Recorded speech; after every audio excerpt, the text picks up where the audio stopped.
You know, I'm a big Ohio nigga. A lot of niggas know me in Ohio and they love me in Ohio, man. BVO, my brother, what's up with you, King? Salute to my brother BVO. What's up, guys? Chris Algieri here. Big shout out to BVO Sports TV. What's the deal? It's the champ, Shannon Cannon Briggs, two-time heavyweight champion of the world. I want to give a shout out to BVO TV. Shout out to BVO Boxing. You understand? Check the boy out. Check the kid out. You understand? What up? This Coach Bernard Hackett, and I'm rocking with BVO Sports TV, where they bring you the real with no fluff. Ladies and gentlemen, hailing from Cleveland, Ohio, I give you BVO. Oh, we boxing? Yeah, we boxing. I need that belt like it ain't no other option. So we punching and weaving and blocking. Defeat ain't an option. Let them know. Shoot a video, put it on BVO. Let them know. Every time I punch, it's a heavy blow. BVO, bound to hit like bricks cause it was set in stone. Let them know. I ain't getting body, but I'ma hit this flow. Yeah, way more than a show. This is BVO.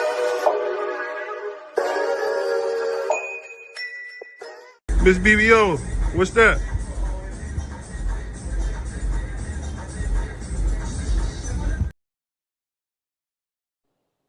Yo, what it do, what it do? It's your boy D Free. I'm sitting in for BVO. He had to make a run. He will be back soon. But let's get it started. Hey, we saw some early fights early on the day.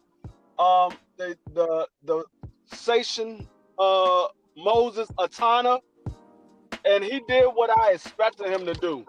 The young man put on a boxing clinic. He was in there with Jermaine Franklin. Jermaine Franklin has been in there with AJ. I believe he fought Dillian White as well, and he fought a couple of other guys that was decent heavyweights. But the one thing we can always say about Jermaine, he never got stopped against his title, but I mean against his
Right back. Get Hey, something in my I'm back. car. Right back. And be quiet. I'm gonna walk. Yo, Like everybody got. say it again. Yeah, I'm back. I'm back. Okay, yeah, What's up, Freezy? What's up, BVO? What's up with y'all? what's What's going going on? on, man? Man, I just got home, man. I, I I'm just on took my my way home. daughters out. I got the fights on now. I saw damn, what's the name? Moses. Man, that was a brutal uppercut. Yeah, that was nice, man. That was built for TV right there. Yeah, that was all built for TV there. Sure. About to go home. Took About to go my back in man, here. You're situated. Romello Destiny, man. Dynasty, my bad. Dynasty, my God. Salute, man. Hold on.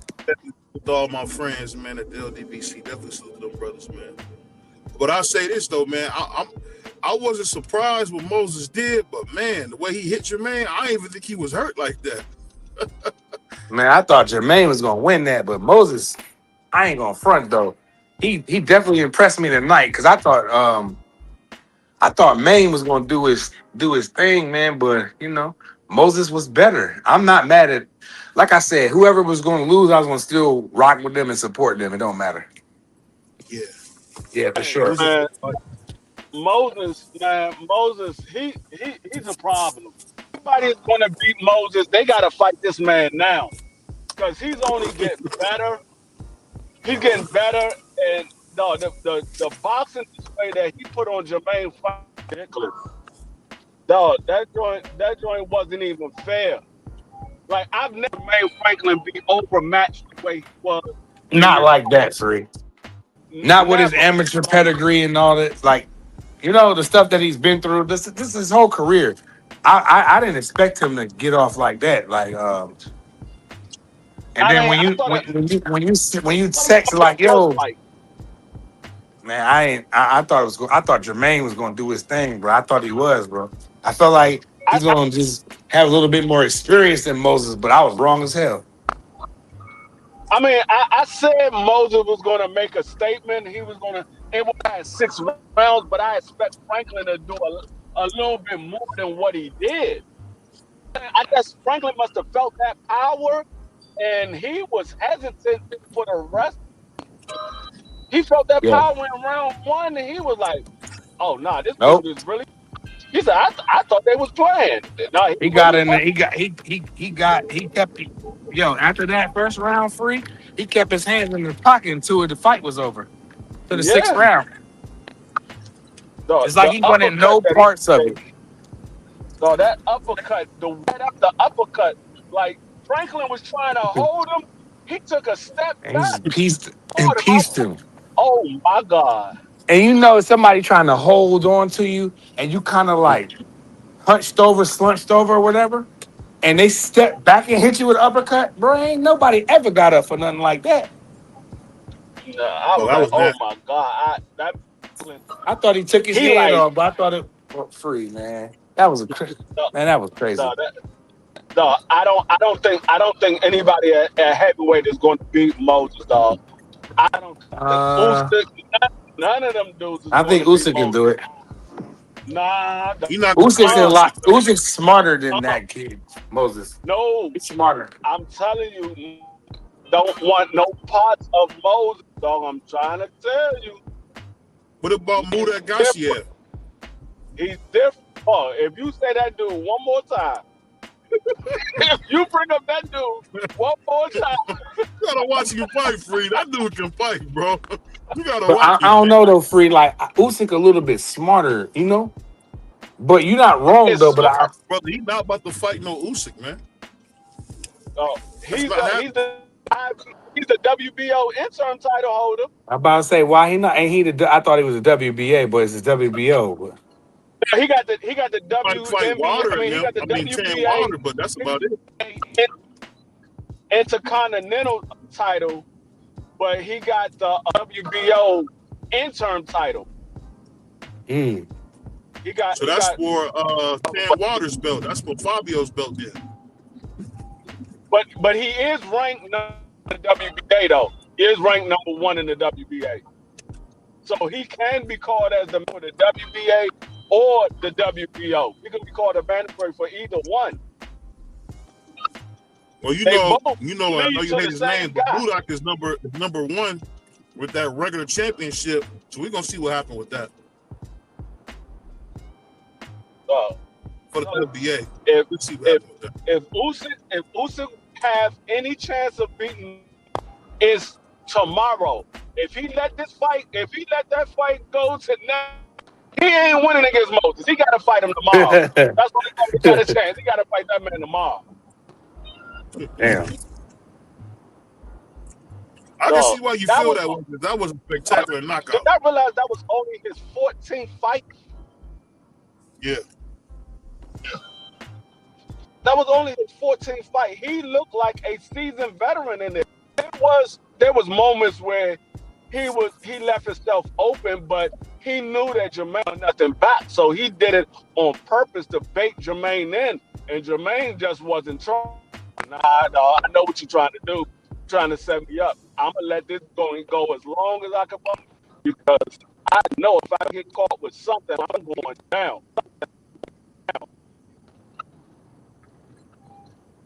Yeah. That was a good fight, though. It wasn't really that good. I guess so. It looked like Jermaine might caught him or something. Yeah. What up, Crush? BP? That man, Moses' reflexes ridiculous. That nigga stepped back free and almost took Jermaine's head off, dog. I was like, damn, man. You ain't see that coming? Because he was kind of like... Did you see the shot when Moses threw a hook to the body and Jermaine swung for the fences? Man, Moses looked at him. Man, I thought you about to throw that shot. I was like, Jermaine, he knew that Jermaine was about to throw that shot. The thing that's funny is Jermaine is pretty decent, man. I just hate yeah, no doubt. That's I'm giving Moses 100% credit tonight. I don't give a damn what nobody say. Hey, people might not agree with me on this. I think he's better than Big Baby. Oh yeah, yeah. Who Mike Choppy? Crush. Who Mike is Choppy? Crush. Put it in the chat. What are you talking about? Big Baby Anderson. Big Baby Anderson. Man, he putting that man to sleep. Who? Moses. Yeah, I think he'll smoke him out. Yeah, he probably would. And I never root against black fighters, but that guy Moses smoke him. I don't have no faith in him. He got a puppy dog like my daughter's. My daughter, I spent $5,000 on a little puppy for my daughters. Don't you got a puppy dog, man? Stop. I said for my daughters, but I just get stuck with him. Your dog. But he doesn't have. But what he doesn't have is emotional support paperwork. He don't got no paperwork. He got regular. You know what I'm saying? Shout out, Big Baby, man. I rock with you, homie. I'm just frustrated with you. That's all. I rock with you though. Well, he about to fight coming up. Yeah, I'm pulling for him. I never root against him. Never. That's an easy win. He got to fight. He 17th, I want to say. I think it's April 17th. Mm-hmm. Yeah. Oh, he cool, free. You cool now. Remember, all the heavyweights are with Frank Warren. So I mean, any fight that he want to obtain is right there in front of him that he had. I hope we get him. I want to say this real quick. Shout out to the whole Doghouse that's been rocking with the channel, man. I done changed a lot of things with my style, and I appreciate you guys embracing me, man. You know, one thing for sure, it's not always easy to look in the mirror and say I got to get better, but your boy Kareem wants to get better, so keep watching out for me, man. That's a fact. I know you want to get better from the personal conversations we have. I know you want to get better, and you are going to get better, and you will be better, and we can move on. For sure. You got this, homie. Just like I tell you on the phone, you got this. We got this. Easy work. Vacay Bay, what's up, my man? I'm gonna tell y'all this, man. Never get no mushrooms on no dog. Wait, y'all talking at the same time. Hold on. What'd you say, BBO? Go ahead, Free. No, go ahead, Free. I was saying Breezy, something. What'd you say? It might have been I was saying, important. no, I was saying, don't ever get No, I mushrooms was on no saying, hamburger. I was saying, did you see? Go ahead, Freezy. No, I was saying, did you see Elijah Garcia today? He No, I missed lost. that one. He lost? I mean, yeah, he lost. It was a decision, but he lost. Damn. That's the one I didn't see today. Everything else I was trying to kind of like watching. I was trying not to be one of them square dudes, I was with my daughters. We went out to eat. I was trying not to watch boxing, but it was like they was on their phone. So I said, man, I'm getting on my phone too. Yeah, I was at my two granddaughters' birthday party. I got one that's turning 8 today, Mm. and one that's turning 6 tomorrow. So we was out celebrating the party, So and I was like, basically, man, I what gotta D I Free is gotta. telling y'all, don't be like Prize Fighter and have a 6-year-old daughter and not an 8. You know what I'm saying? He got an 8-year. D Free got an 8-year-old granddaughter. I got a 6-year-old daughter. You know what I'm talking about? Don't be like Yeah, Prize Fighter. like man, I gotta see the main event because they was at Chuck E. Cheese. I was like, okay, they playing games. I gotta watch this main. It only lasted 6 rounds. And It wasn't bad. I'm taking them to the carnival tomorrow in South Philly. Crush, pull up. Meet me at the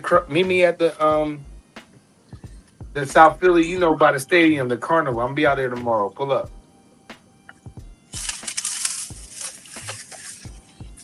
Bring like 2 of your youngins or something. They could be boys or girls. It don't matter. My daughter play with anybody.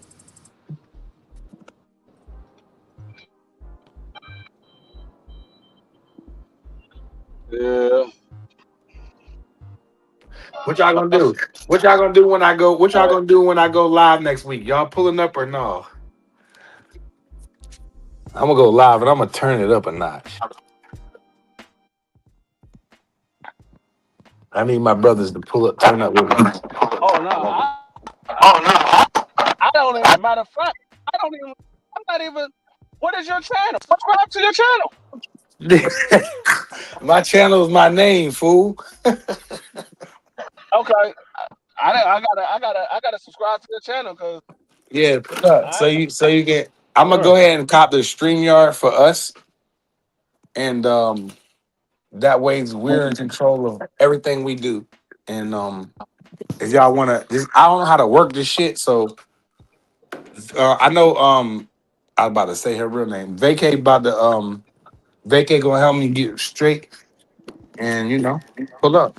We're gonna do it next week. I think I'm ready to go. I think I'll be ready to go when I drop my daughter off. I'm gonna go down North Carolina, and when I get back to Jersey, I think I'm gonna be ready to go. And we're gonna have a trap house. I might call my stuff the trap house. I seen too many people with the unfiltered something. It's unfiltered this, unfiltered that. I think I'm gonna call my joint a trap house. I want my friends to be able to come there and say whatever they want and cuss. I want all I want. I want cussing. And cuss. I want cussing on. And vacate Bay gonna let me do all the cussing on my channel. She's like, I can't hold you back, Brad. Need to call I call can't that hold you joint back. the Dirty Room Channel. This is the Dirty Room Channel. The Dirty Room channel. That's kind of dope though, for real. For real. You never know Dirty what's Room. gonna go down. They might be Man, he talking might get about cussed out. Sports. Vacay gave me a segment on her show the other day, I think it was like last Monday or Tuesday. She gave me a section. I said, Yeah, I saw you up there.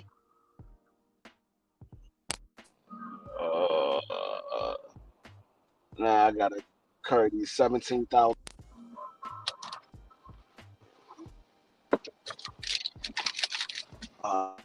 for this.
My bad. I got a phone call. All crazy.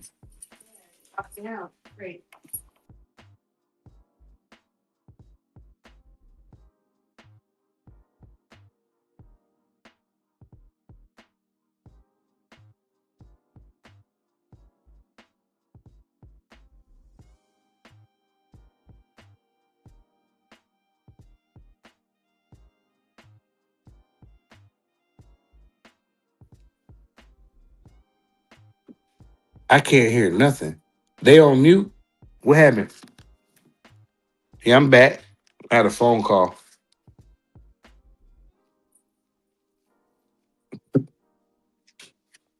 I got the fights on though, for sure. I hope Keith Thurman win this joint, man.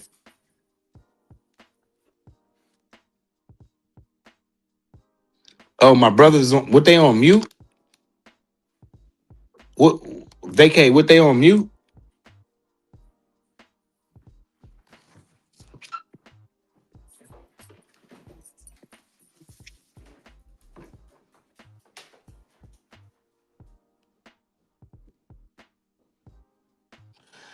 Yeah.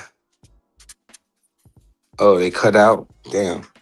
Bentley got Thurman by early knockout. You tweaking. I don't think he gonna.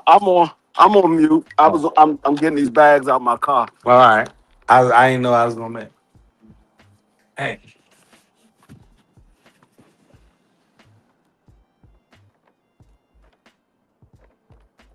I mean, you said what did Crush say? No, Bentley said he gonna stop him early like that. Damn.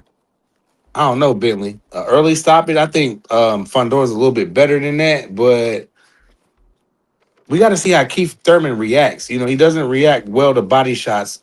We all of us seen him take his mouthpiece out and run around the ring. So that's something to think about. And Fundora, he does go to the body, but he kind of tall with his. So I don't know, man. I expect Keith Thurman to outsmart this kid, man. You know, experience is everything, but you know, if the torch is going to be passed tonight, then that could happen too. But I expect Keith Thurman just to be more smarter than this kid, like the veterans. I don't like going against the B-side opponents or whatever, because I feel like they're like, when the older they are, the smarter they are. You know, when Floyd got old, Floyd was smarter. You know, Bernard Hopkins, he was smart. You know, Andre Ward, when he got older, he got smarter. He wasn't making a lot of little mistakes. You know, but we're gonna see. I hope Keith Thurman wins this. If Keith Thurman wins this fight, it's going to shake the 54 division. It's going to turn that bitch upside down. I promise you that. That's a fact. Keith Thurman could win. I hope he wins. See, the thing is, I don't think Keith Thurman is as smart as Andre Ward, Floyd Mayweather, Laura. I don't think he is smart I as those think guys. Keith Thurman got a high IQ. He fights 3 times every 5 years. I get it, but his IQ is what it is. Like, I saw him in there with Porter, Thurman. I mean, Porter and Danny Garcia, and he was very, very. His IQ is very, very high in them bouts. Yeah, that was them. Yeah, You talking about them. But I think they better fighters than Fundora though. so Danny Garcia and do you think Sean Porter. that Floyd Mayweather, Andre Ward, Laura, whoever else you name, Bernard Hopkins, you think they would have got caught like Keith Thurman got caught by Mario Barrios? Yeah, No, they would have stopped Mario Barrios. I seen Daniel Boone drop Andre Ward. I seen Bernard Hopkins getting hands put on him in Oscar De La Hoya fight until he stopped him. So hold on. You talking about Oscar De La Hoya versus Mario Barrios? 2 different type of fighters. No doubt about it. Daniel Boone is a power puncher. Yeah, he is. There's 2 different type of fighters. Mario Barrios was getting beat up, and Keith Thurman couldn't do anything with him. If that was Floyd, that was Andre Ward, He never been knocked out, but except for by Tank though, right? Yeah, Barrios. yeah. I think those guys would have stopped him as well. Just because Tank is the only one that stopped him doesn't mean that I don't think that Andre Ward wouldn't stop him. Don't mean that I don't think Bernard Hopkins wouldn't stop him. I can see Bernard getting him out of there with like one of them body shots or one of them tricky punches he got there where you can't see. But I don't think Andre. I don't know, man. Barrios is hard to stop, man. I mean, I don't know. Barrios is not hard to stop. Barrios is not hard to stop. Who we got? Gresham and who is this? I seen this bull before. I seen these a couple. I'm not even watching the fight, so I'm not even going to tell you who it is because I'm not watching. I'm watching the brothers. Right, it's two brothers fighting. Hold on, I'm gonna mute my mic real quick for.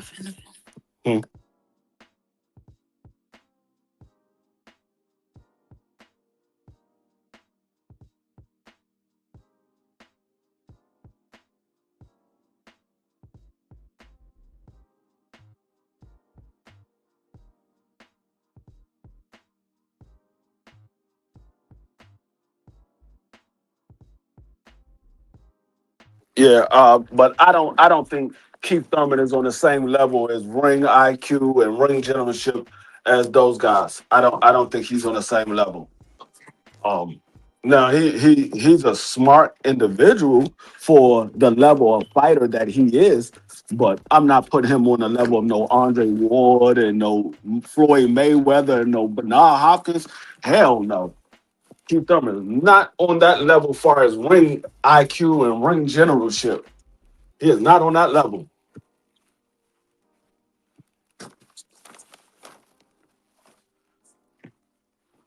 Oh no, I don't have a lot of faith in a guy that's been hurt multiple times to the body. I think, like I said, just about every fight except for maybe one fight, his last 6 or 7 fights, he's been hurt to the body. With a guy like Fandor that likes to throw body shots, I don't know if he makes it out of that fight. I know we seen him run around the ring, free. So I'm with you. Like I didn't see him run around the ring too many times. Like I didn't see that man take his mouthpiece out and run around the ring. Literally. He definitely has a shot if he can land that big shot. If he can land a big punch, he can definitely win. But I think the only way he lands that big shot is early in the fight. I don't think he lands it late. So you don't think he outboxes like 8'4", 7'5"? Nope. So it's either stoppage or nothing for you. Hey, Prop, let me ask you this. Let me ask you this real quick, Prop, before you finish, bro. You said you seen him running around. I want to ask you one question. What do you mean by that?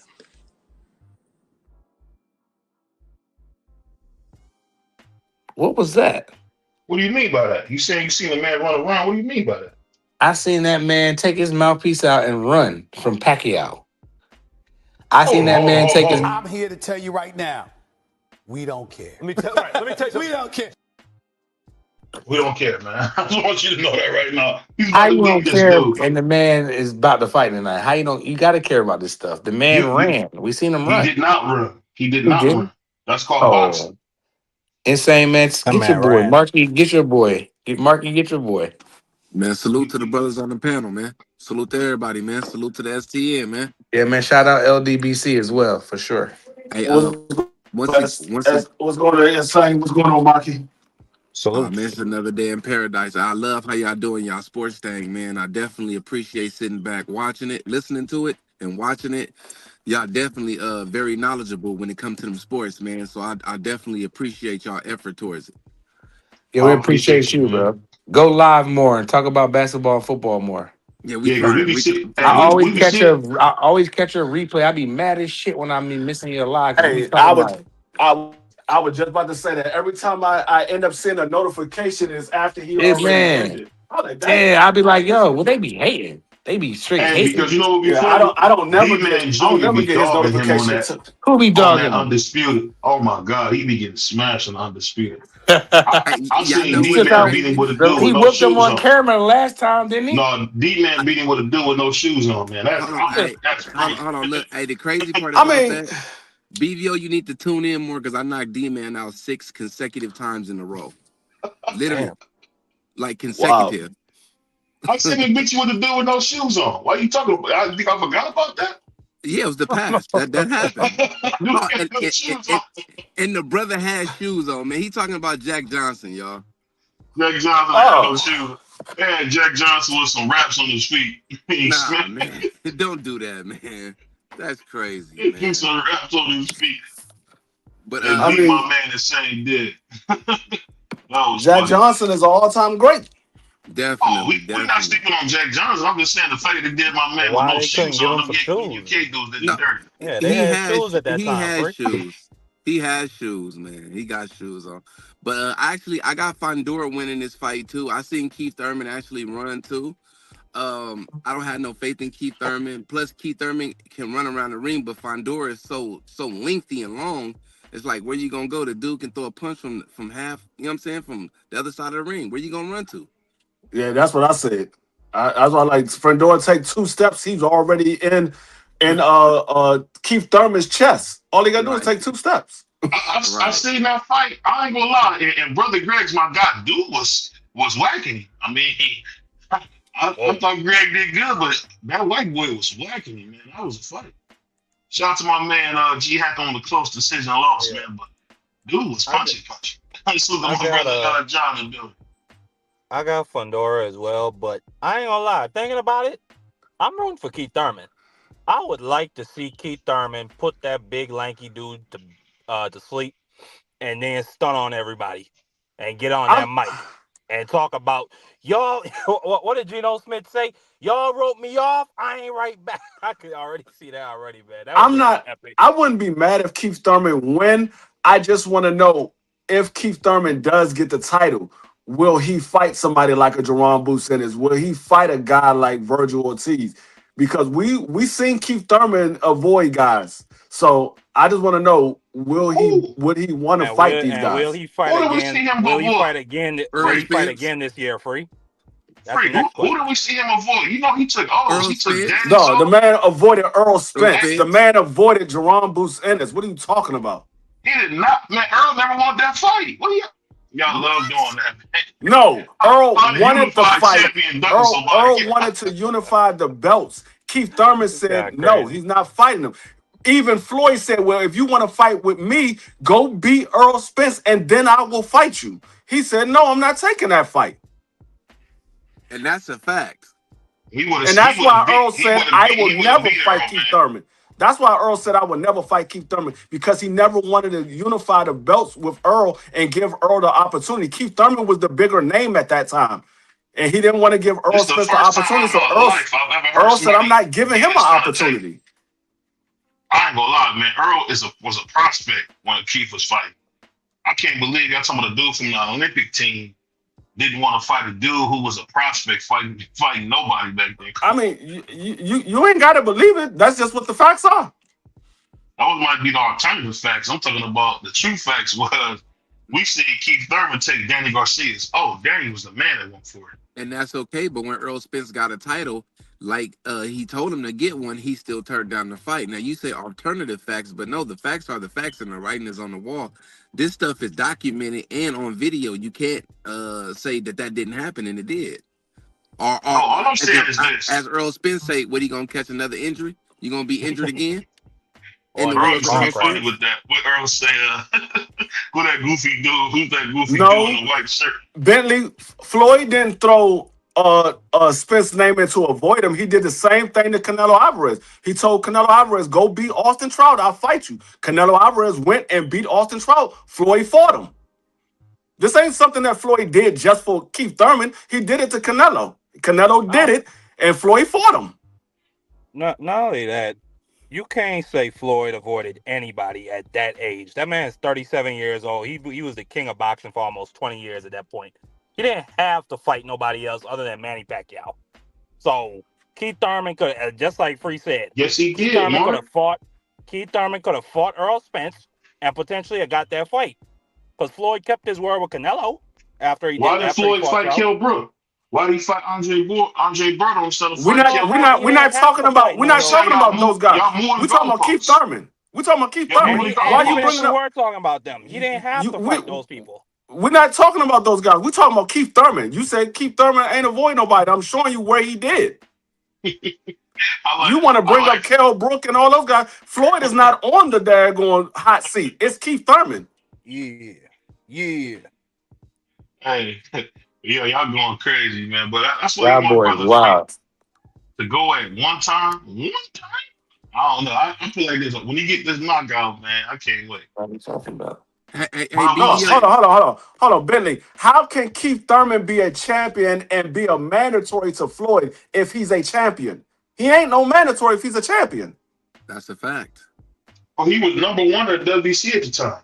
But if you're Maybe a that champion, you're statement still is not a missing a comma. mandatory. He wasn't a champion back then. Was when Bentley's talking about when he was No, a champion. I'm saying what Bentley said. Bentley said Keith Thurman was a champion and a mandatory to Floyd. I'm like, how can he be a champion and a mandatory? You remember when Keith Thurman was coming up, maybe he came to Paulo Malignaggi because he wanted to get the fight before AB did. What did he say? Don't duck me, son. Don't duck me.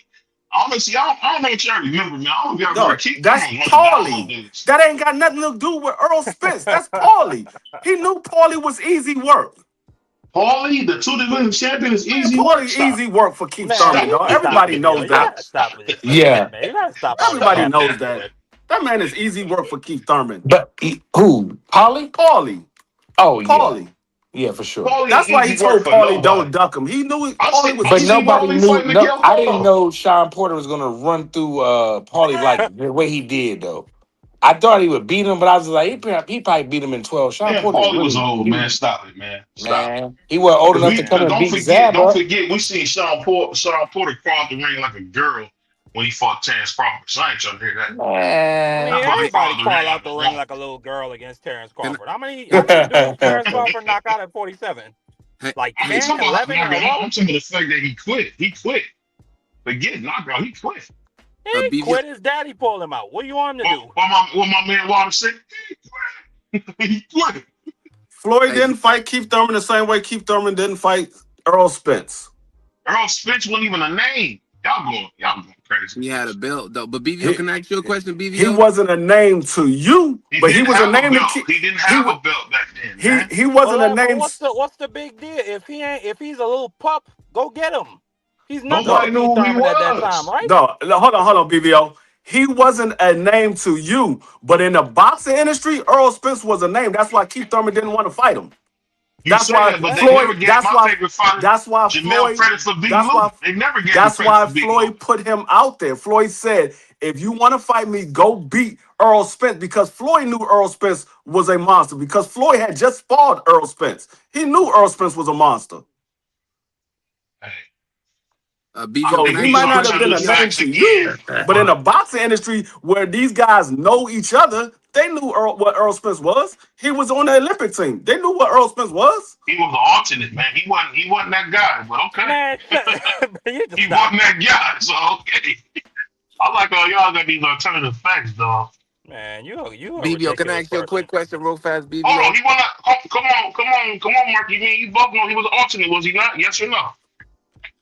I don't know. Was he still on the team, whether alternate or didn't not? he get through the trials? No, he lost. Remember, he lost at the trials. All right, you might have it on straight, but all I know is Earl Spence got through the quarterfinals at the Olympics. He won himself a match over there. So you can say whatever you want, BBO. That man was an Olympian. Qualified however you want. I just got a quick question for BVO. All right. BVO, due to the upcoming draft coming, the NFL draft coming, would you be doing coverage on the NFL draft, and would you walk us through your history dealing with the NBA draft? Are you still thinking about doing that? Because that's definitely excellent shows that I want to watch. The lead up to it, what your experiences was, and things like that. Are you still gonna do it? Yeah, I'm gonna do some with the NFL draft too as well. Definitely. I'm definitely gonna look out for that. Absolutely. Because actually, you know what's funny? I think this is going to be a really good draft for linemen this year. Right. I think somebody better get a generational tackle. The kid from Georgia, I think, can be as good as Jonathan Ogden, Orlando Pace, you name it. Only thing I will say, it's not a lot of arterial linemen. and there's not a lot of quarterbacks. But receiver, running back is deep.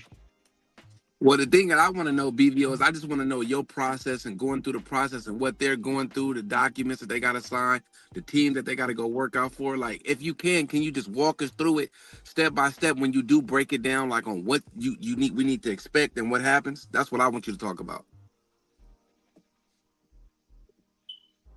Can you hear me? Can anybody hear me? Yeah, go ahead, Sam. I can Go hear you. ahead.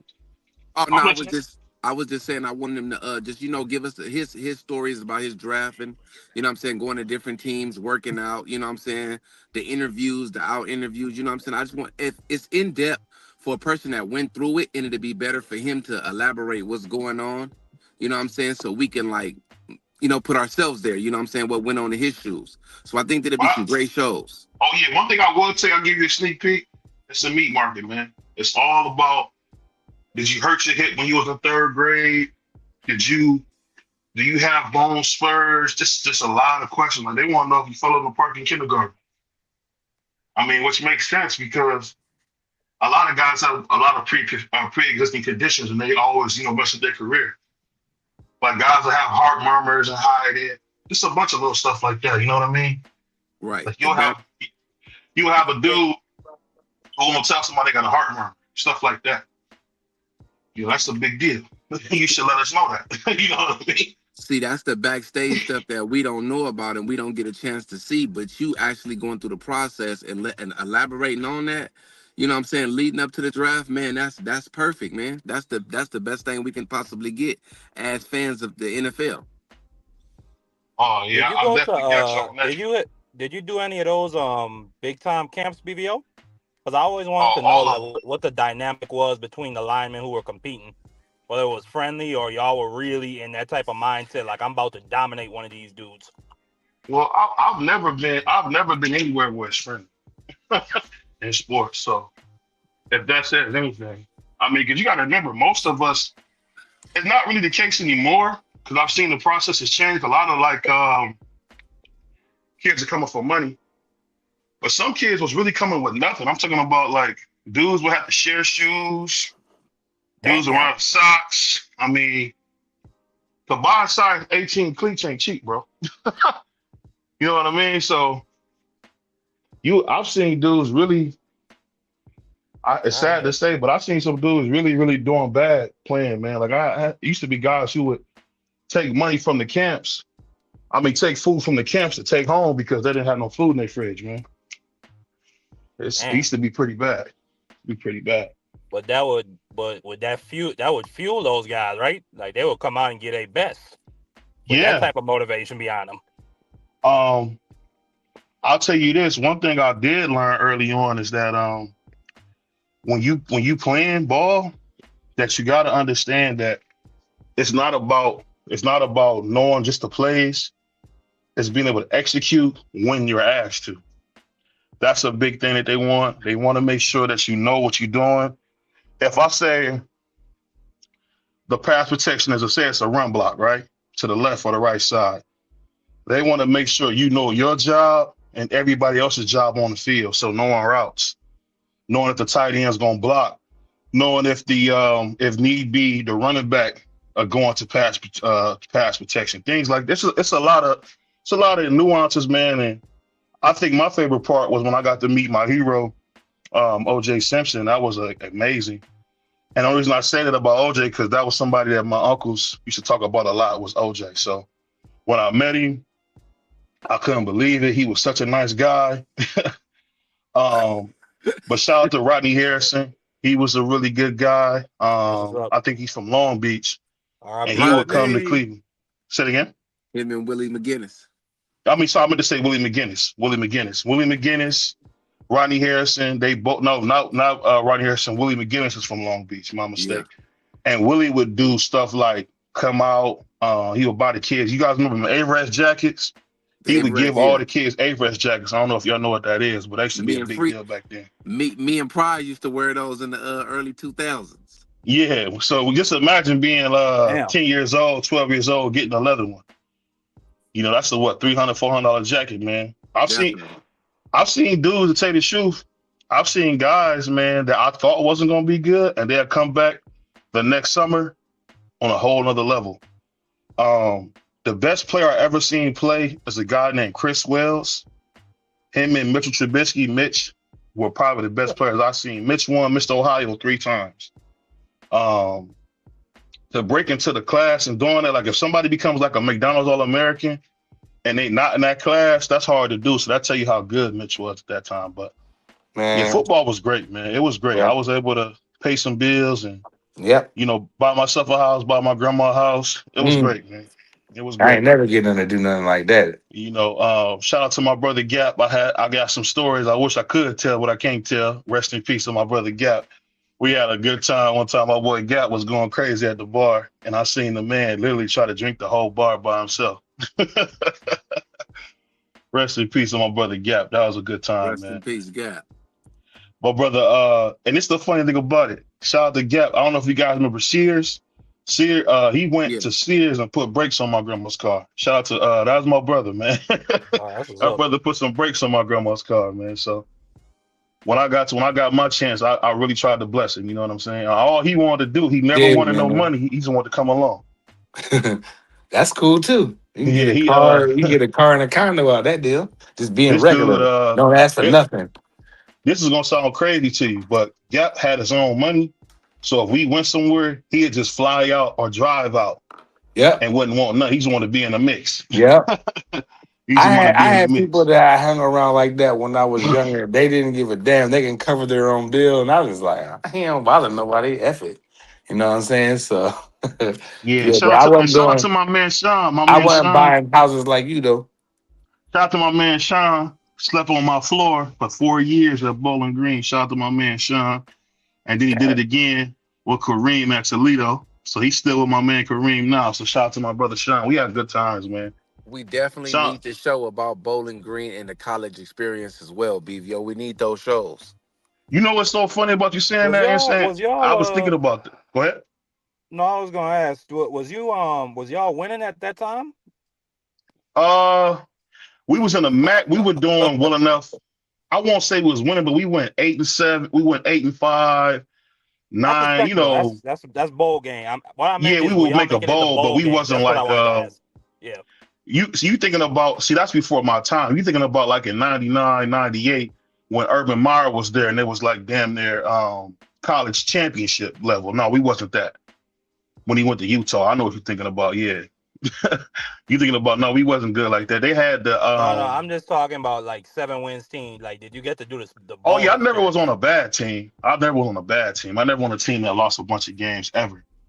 Now, was it the same way in high school? No, because I went to St. Ignatius. That's where Brian Hoyer went, Jason Kelsey, Travis Kelsey. Let me see who else went there. You guys probably don't know who Johnny Adams is. That quarterback that played at Oregon, he went there because it was either they would come to St. Ignatius or they would go to they used to call it DeVille. It's a place in Cleveland, man.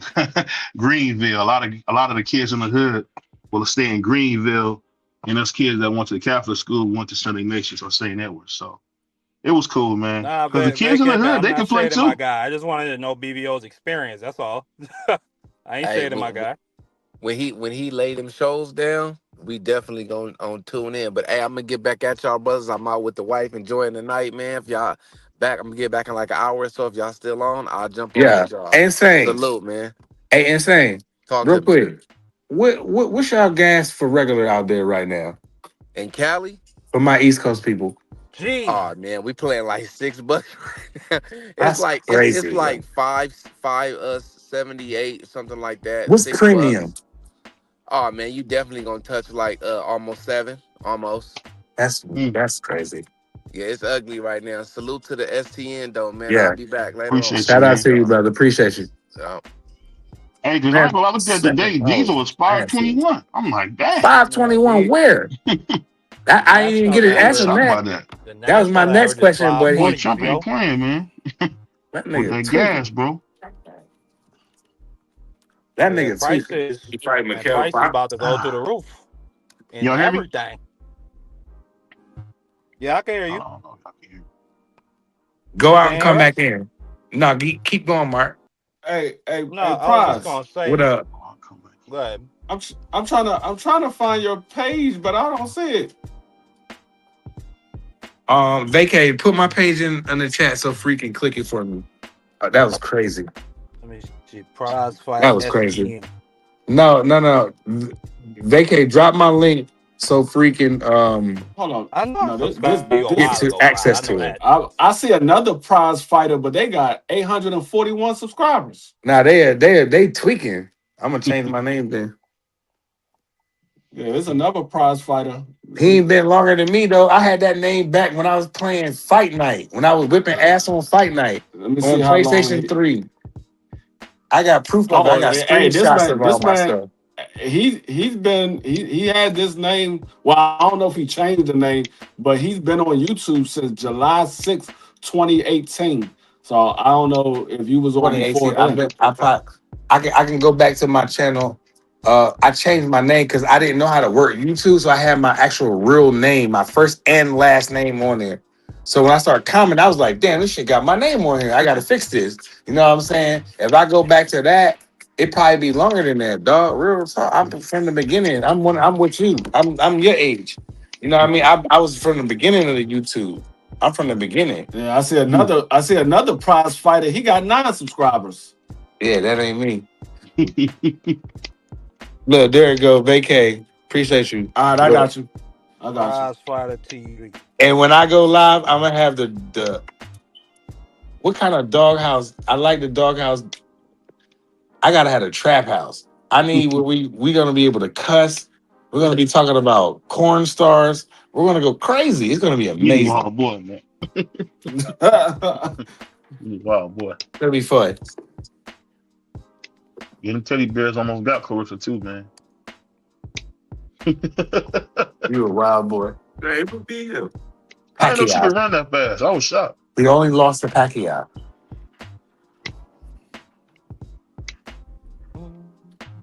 Keith Thurman, man, he looked crazy with his hair like that, man. He need to cut his hair off, man.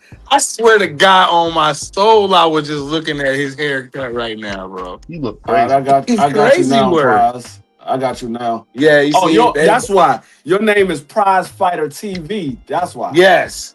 Okay. The other ones was just Prize Fighter.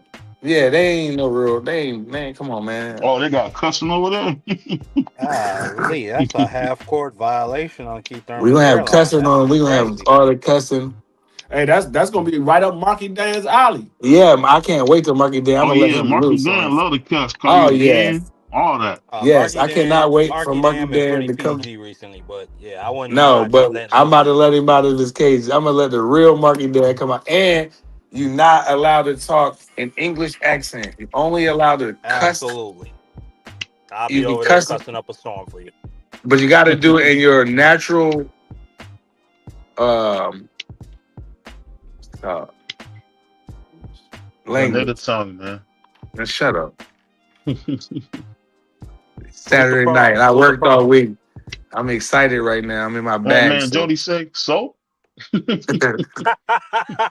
Who scalped his jaw? They stripped his fade, bro. His jaw is crazy tapered.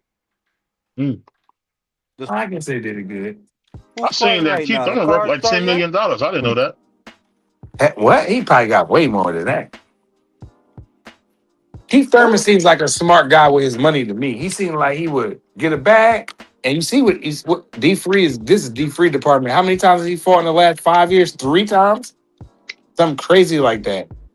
So I'm pretty sure his money is long. He's probably smart. He plays flutes and sit by the water in the grass and wears linen.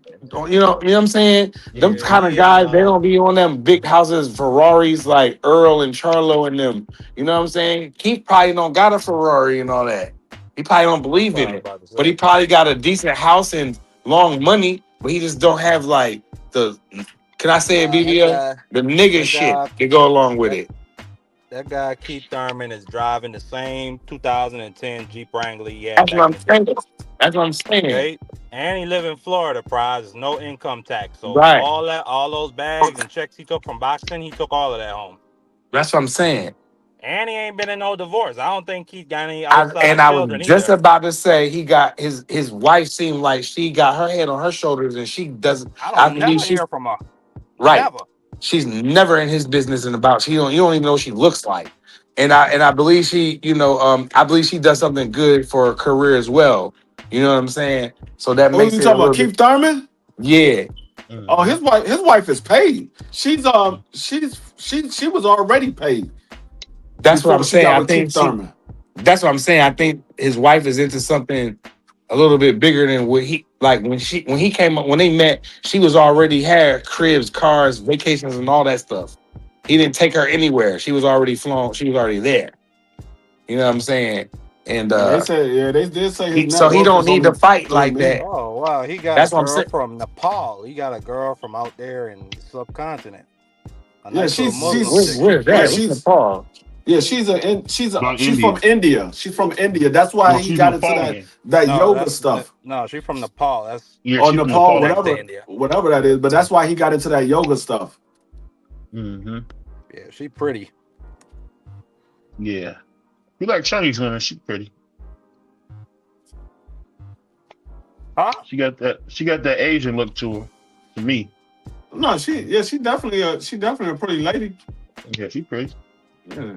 Salute to Keith Thurman, man. Whether he gets stopped I in know this fight, Keith that Thurman man and gonna be that. alright. I know Keith Thurman and that daggone. I don't know if this is a wedding picture or this is just a regular picture, but he looked like a Keebler elf in this damn picture. No, I ain't lying. Y'all look at it for I yourself. see the picture Y'all look you at it for talking yourself. You're like a Keebler elf. Don't that man like a Keebler elf? Oh, Keith Thurman looks so happy. My boy pretty boy. He look like a Keebler elf. I used to love them commercials, man. I'm just calling it how I see that. Dog, this man look like he got the whole dog. This man got the whole Keebler elf suit on, dog. That man look like a Keebler elf. You know what it is, though? You know what it is, man, Puro? Everybody want to make some money, man, and you can't really make no money if you don't acquiesce to the censorship, to be honest with you. You got to do what they ask you to do. It's a fact. I know I miss the old days, too. You could cuss and say what you want. Them days are over. That's why they stopped letting your boy grow his channel. The angriest man in boxing, man, because he was cussing up the storm. And a lot of us came from him. I ain't gonna lie, man. He one of the dudes that helped start this. He don't ever get no credit, but I shot him. Man, shout out to H Money. Well, that brother's a pioneer on this YouTube stuff. Shout out to my homie H Money. I never heard of that nigga. Yeah, I Straight know like H that. Money, and I say fuck that, or excuse me, to hell with that guy. Hey, maybe throw you out Mark, there, man. come on. You see, you always go too far, Mark. Not To yet. hell with that guy. All right. Yeah, he would talk crazy and apologize later. Ish and apologize, I say nigga. that to This his ass face. kiss. What And Bud then said, we had some birthdays one on man kid say we should jump a refrigerator in your Pop head. Ish and apologize. Just ask I'm gonna kids. lie to you, man. I think young Chris gotta be one of the best rappers from Philly, man. I think he might be up there with Yeah. Beans, man. I really do. I would put him I up would there. say young Yeah. Chris is the king of Philly to me. I would put Young Gun up there. It's a lot of spitters. It's a lot of spitters you never heard of, like Yeah, Cheap but they Draw can't and rap Vodka against Chris, and though. All Chris I got know, that Monster all and I know, Face Philly is for them Money. little fruity, zesty ass dudes that be shaking their hips. Them niggas Man, look that's crazy. these new niggas. We talking about old school rap, Mark. What are you talking about, Mark? We talking You about see them old niggas, school. BVO, them niggas, they look crazy to me. You a wild boy, but I have seen them Philly dudes shaking their hips. That's some new niggas. That's these teenagers shaking their gyrating. I be And grown men they shaking look their cool, hips. Man, bro. you I ain't don't know. seen Beanie Siegel and you ain't seen Cassidy. You I ain't didn't say seen no grandpas. what's the I boy said P&B Rock. You ain't seen none of them gyrating around nowhere. What are you talking Hey, about? RIP PNB to and Rock PNB passed Rock. away, PNB Rock is a unfortunately. I'm legend. saying you ain't seen them. I got a question for y'all, real quick. I got a question for y'all to change the subject a little bit. Yeah, How do y'all feel about PBC having their own belt now?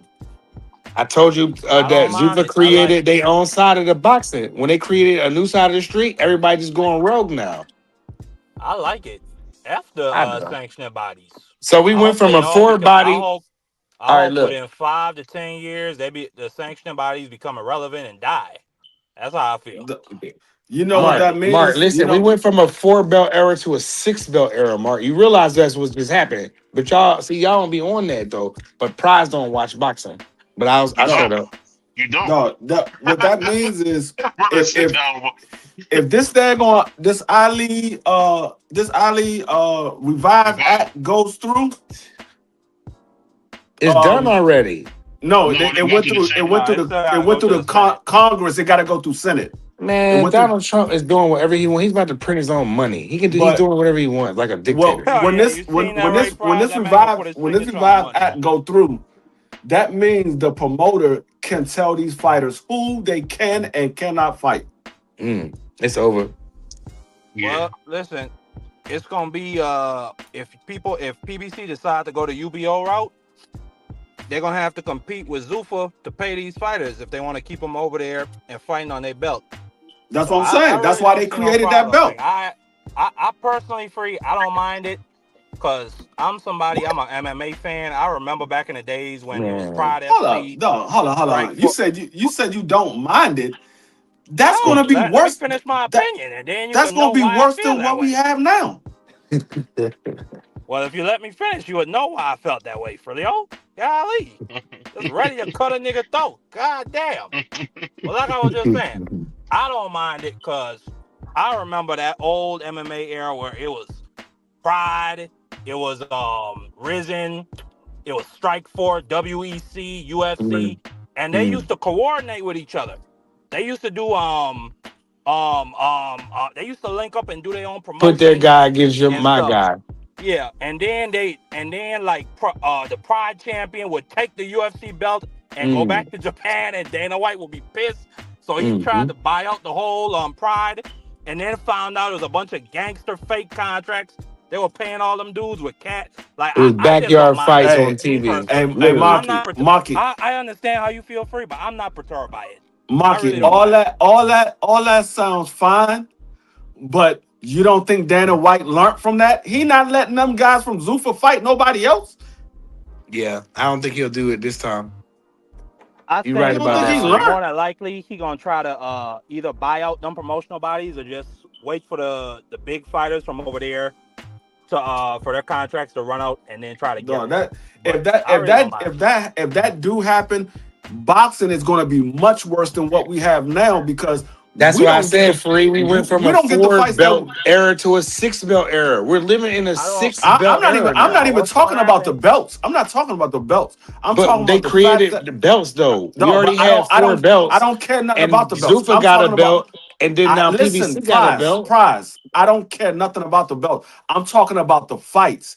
If we are having a hard time getting these fights because of promotional interference, now that the promotion company have to say, hey, nah, you're not going over there to fight them, because the Ali Act was stopping promoters from telling fighters they can't go somewhere to fight. They would stop. That's what the Ali Act was doing. It was stopping promoters from doing that. But now if they revise it and the promoter has to say so, now the promoter can say, nah, you're not going over there to fight that guy. You're going to fight who I put in front of you. That takes away from everything. What I think is going to happen eventually over time, Free, Zuffa, they got too much resources. They got a $7 billion deal. They already got billions of dollars being backed by the Turk. If he is still involved, we got that situation going on in Iran. I don't know if he's still investing with them heavy, but we're going to see what happens. I think what's going to happen is PBC, Golden Boy, if they decide to do their own UBO or Matchroom, they're going to become irrelevant. They're going to become just like what Bellator is over there. Don't nobody give a damn what Bellator is doing. All the big name fighters, all the dudes that are relevant, people care about fight on the UFC. Because Dana White bought out everybody, and then he was like a shark taking over people's contracts as soon as they were done with Bellator or ONE FC. So yeah, but that doesn't mean. I think it's going. I think that doesn't mean it doesn't mean that he's going to be able to do that with boxing, because the boxers that we know as the big name, they used to getting a certain amount of money. They like, hold up, you put me on a pay scale. Nah, I'm not doing that. I'm not being put on no pay scale. Conor Ben, the guys like Conor Ben or Devin Haney or Conor Ben is over there for one fight for $15 million. He ain't on no pay scale. No, but that's what I'm talking about, Freak. The guys like that, they're not gonna put them on a pay scale. That's why I'm saying. I think that was making a statement to Eddie Hearn. If you believe they're not gonna put them on the pay scale, you just as dumb as everybody else that was sitting here saying they didn't want the Ali at. I'm just saying the guys of that ilk, like a Conor Ben, who has a big audience, they're not gonna put them type of dudes on a pay scale. They're gonna negotiate. Yes, they will. Yes, they will. Yes, they will. We're gonna see. We're gonna see. You might be right. I might be wrong. We're gonna see. They didn't say, oh, if you're a big name, you don't go on this pay scale. They said they gave you a pay structure, what it is. They didn't say if you're a big name, you don't go on this pay structure. I ain't see that nowhere in their agreement. I think mainly Free, and this is just my opinion. They buying out the media rights to the USA National Boxing Tournament. I think what they're gonna do, they setting up their own farm system. So when them fighters come in from the amateurs, they're gonna have them on that pay scale. But if you're a Devin Haney, or you a Tank Davis, or you one of them fighters that Dana White wants to attract to come fight on his product, Zuffa, you can't offer them dudes $50,000 a fight. That's not realistic in any way, shape, form, or fashion. But see, the question is, if you get a Devin Haney, who you gonna get Devin Haney to fight? Coach, Brother B-Son. Who? Brother B-Son. What's Jaleel Hackett? Jaleel Hackett. If Devin Haney moved to 54. Man, he ain't fighting. I mean, that ain't no fight for Devin Haney. I mean, you never know. I mean, they get Jaleel Hackett that 160 belt. They build up his name a little bit. You never know what can happen, Free. Dog, that's not no fight that anybody cares about. You could be surprised what a belt in 2 years of promoting will do, Free. The Zuffa belt don't matter. Don't nobody care about the Zuffa belt. Casuals will. Nobody care about the Zuffa belt. You put him in there with a Jaleel Hackett made his own belt. We got 6 belts, Free. Put him in there with Kalen Walsh for a daggone Zuffa belt. Don't nobody care about that daggone belt. Nobody care about that daggone fighter. Nobody don't care about that Intercontinental title, that bullish, man. That shit is trash, bro. Like, we went from 4 belts to 6, dog. 4 to 6. Now PBC got here they come with their belt, and I don't blame them. If they can get a network and act right, they can. Hey Bentley, you said it's an appreciation belt. You know what else started off as an appreciation belt? The franchise belt, and we see what happened with that. That went and came and went. You know what I mean? Like, how many belts? Like, so we went to 4 belts to 6 belts. That's what y'all people not understanding. But you know what? I don't give a shit no more. I just want to watch the fights. I don't care about none of this stuff. No, I gotta let this politics stuff go. I gotta let it go. You gotta. It's not 1988 no more. It's not 1990 no more. It's not 1998 no more. It's not 2005 no more. You know what I'm saying? So the times are changing, and then either I'm gonna watch boxing or not, bro. That's why I'm so glad I still got the NFL, because they the only one to seem like they got their heads on straight. I'd agree. And I'm glad we got caught. No, I'm not. I don't count those belts neither, Bentley. I don't count those belts neither. You're not gonna tell me a Zuffa. But there's a lot of people that do count the belts, like the older, like we might not count the belt. No, they don't count no Zuffa belt. Man, I ain't counting that Zuffa belt, bro. That's what he's talking about. He said he don't count the Zuffa and the PBC belt. That's what I said. I don't count those belts neither. Bring 2 more belts into our sport, bro. Like, that's whack. We don't need 2 more belts, dog. It's already 4. When I grew up, it was 3. And Mike used to wear 2 around his arms and 1 around his waist. He was like a wrestler to me. You know what I mean? When I was a kid, it was 3 damn belts. Now you talking about 6? Y'all niggas is crazy. Hey, Prize, what it was? Wrestling. It was wrestling. Wrestling. Wrestling. When Ultimate Warrior had on WrestleMania 6, when Ultimate Warrior had the Intercontinental and the WWE, he had both the belts. Hey, you know, the Ultimate Warrior is one of my favorite. He's one of my favorite wrestlers of all time. Even though he can't wrestle, he still was my favorite. He was horrible. He was a horrible wrestler. I don't give a damn about none of that, because I don't look at it that deep. I look for entertainment value. And when that Warrior music came on, When that Warrior music came on, it changed your life. Every time. Your life. When he stood on the side of the ring, he started shaking the ropes out Man.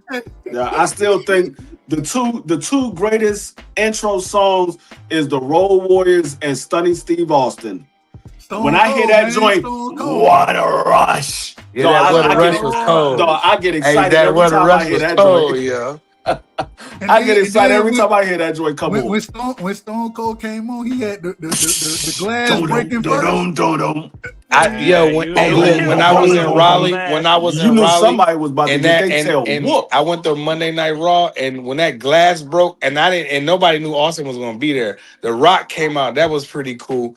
But when that glass broke and Austin came out, man, you talk about yelling and screaming. You ain't have we went crazy in there. When you hear that glass break, you knew somebody was about to get their tail whooped. No, you knew. When you hear that glass break and you sitting in the stands, say something derogatory and just wild.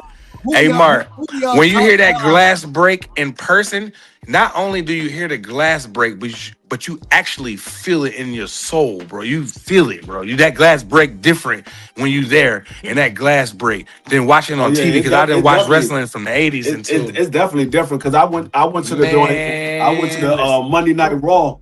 I went to the Monday Night Raw when Stone Cold came out, and that joint, the crowd erupt when they heard that glass break. Man, that daggone crowd went crazy.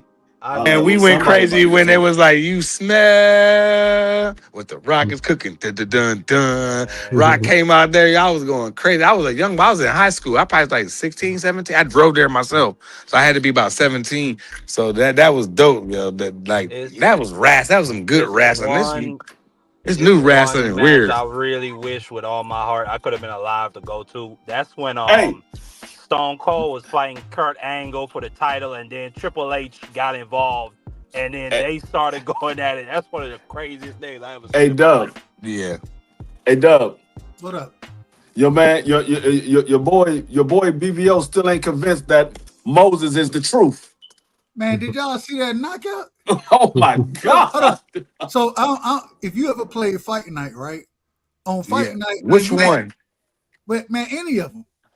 We can get somebody on the ropes. No. You might catch somebody with a shot, right? And they don't all the way go down, so you can still throw punches. Or whatever.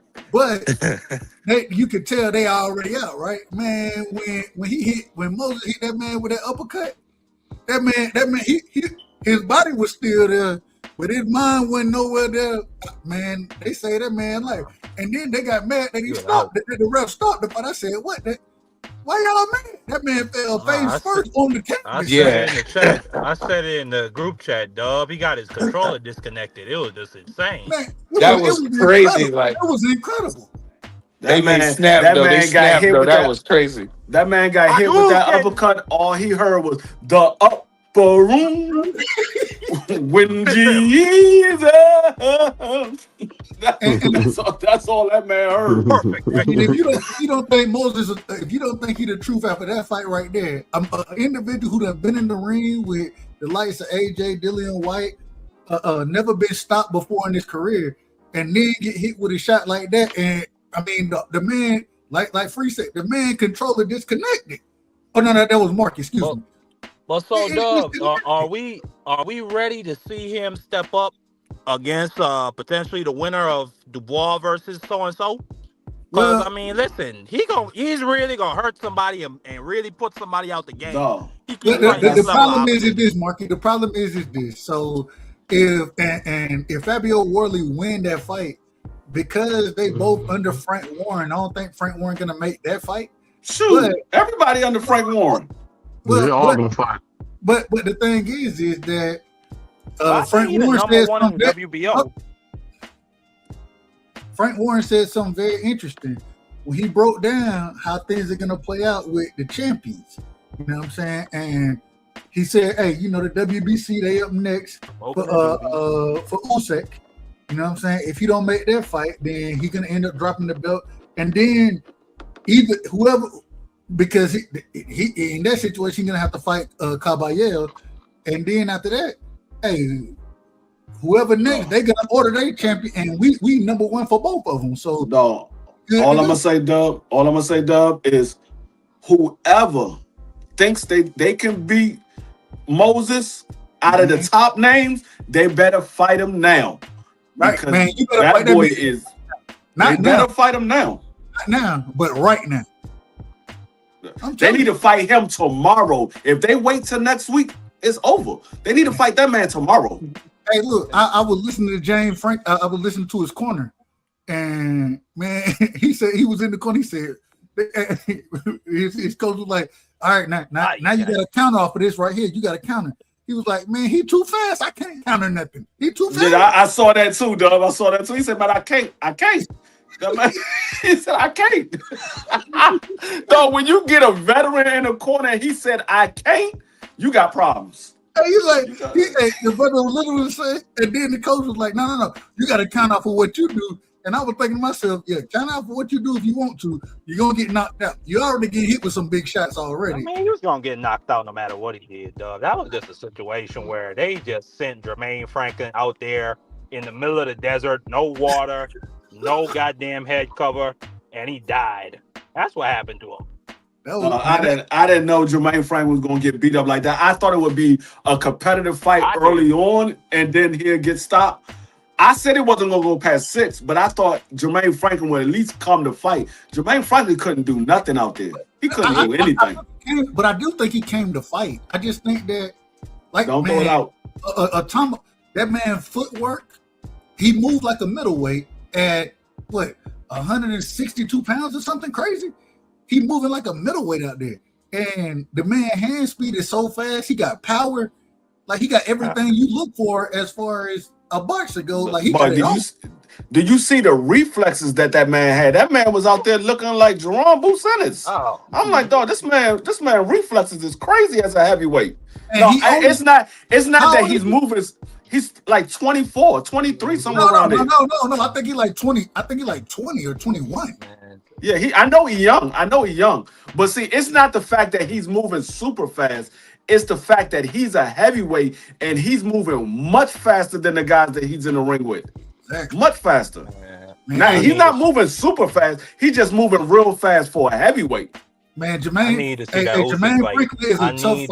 Usyk fight before Usyk call it a day. I need to see if Jermaine got that stuff. That fight will never happen. What you just said? He'll stop Usyk.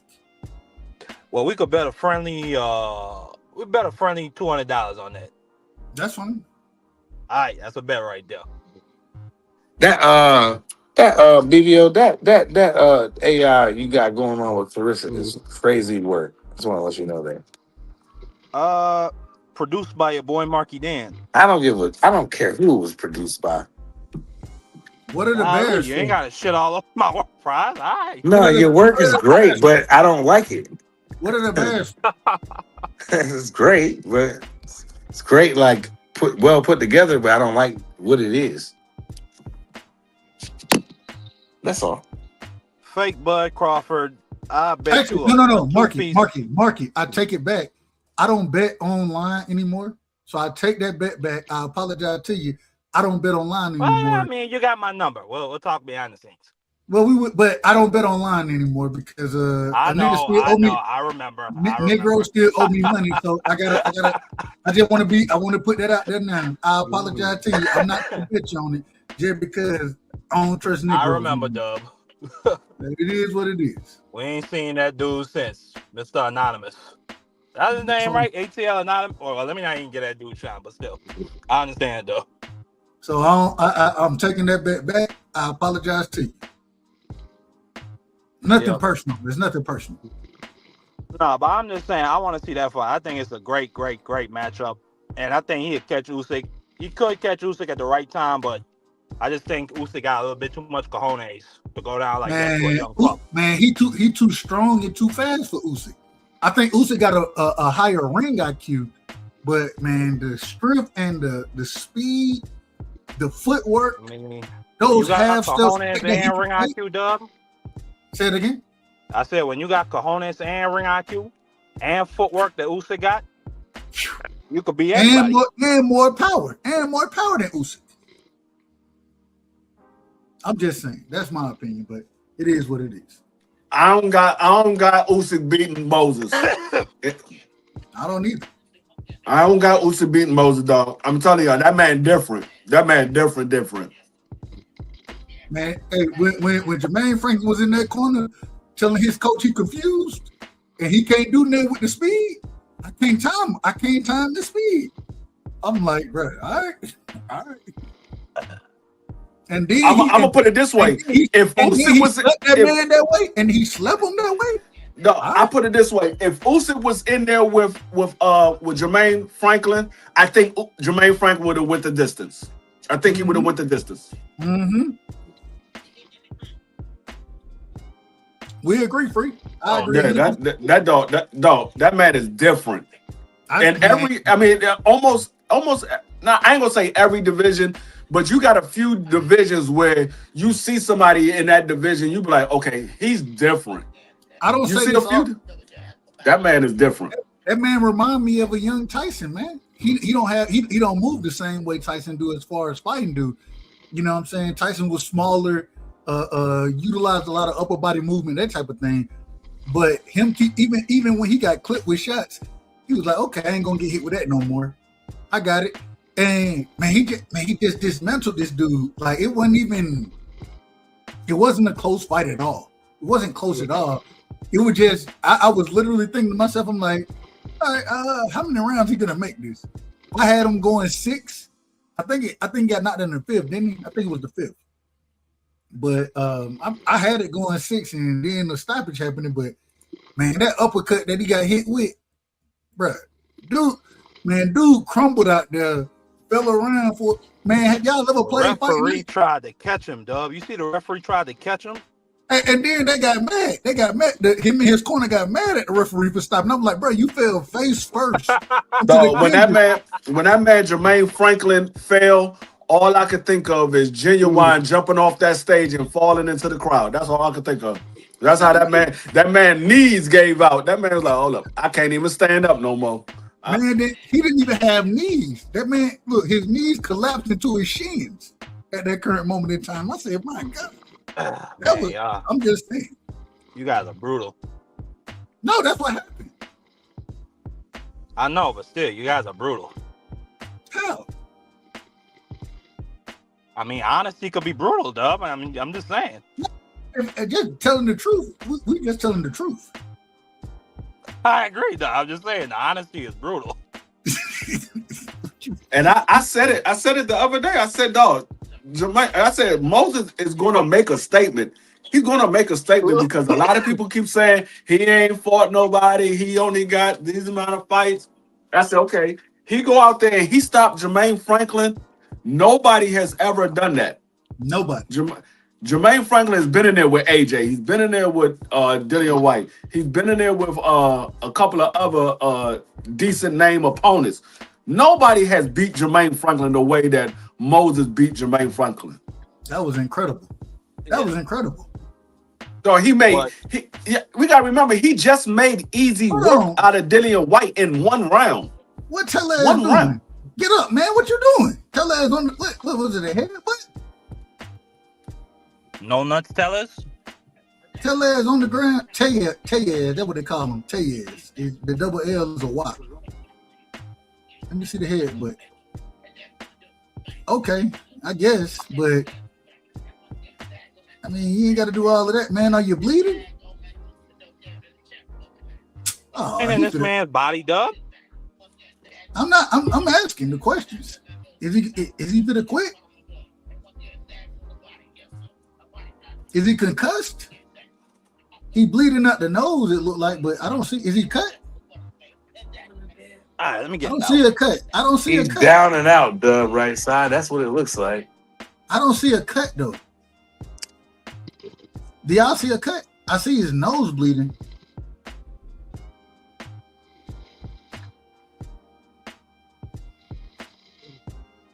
Somebody snoring. Who's snoring?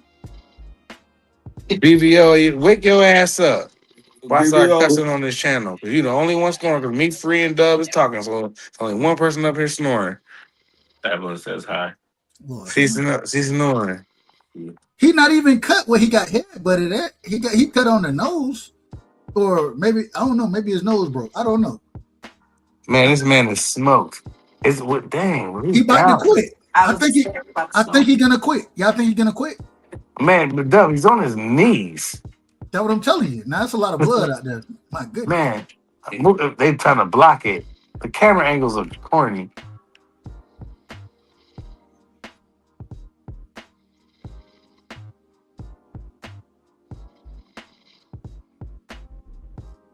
I don't know what they're gonna. Okay,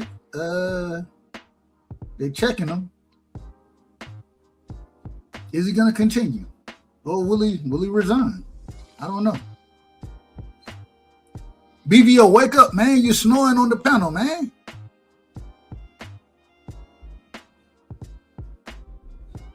All right, y'all know I ain't lying. This man BVO be tripping. Snoring on his own damn panel. Hey, this man Tellez might be done, dog. He might be a shot fighter. Who would it be?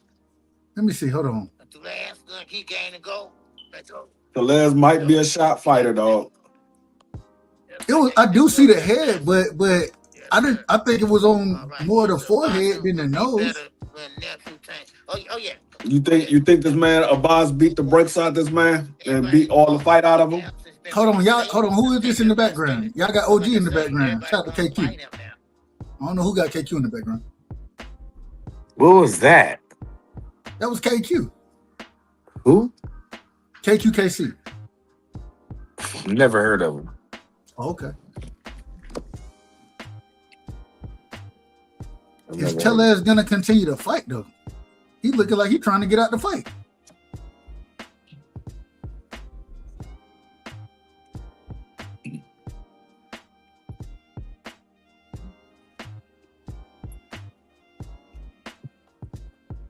Is he running? Huh?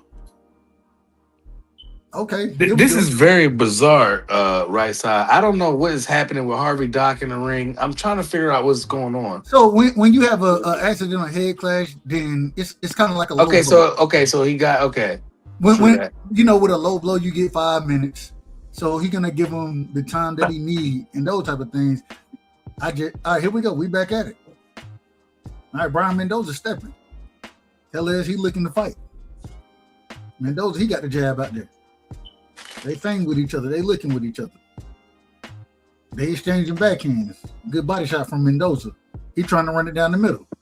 He got the jab out there. Tellez ducking his head again. Keep your head up, man. Tellez looking to come forward. Tellez, that's his name. It ain't Tellez, it's Tellez.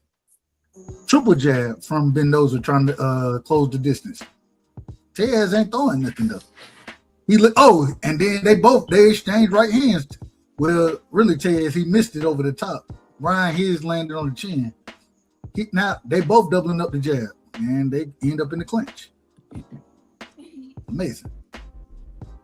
Mendoza, he faint out there.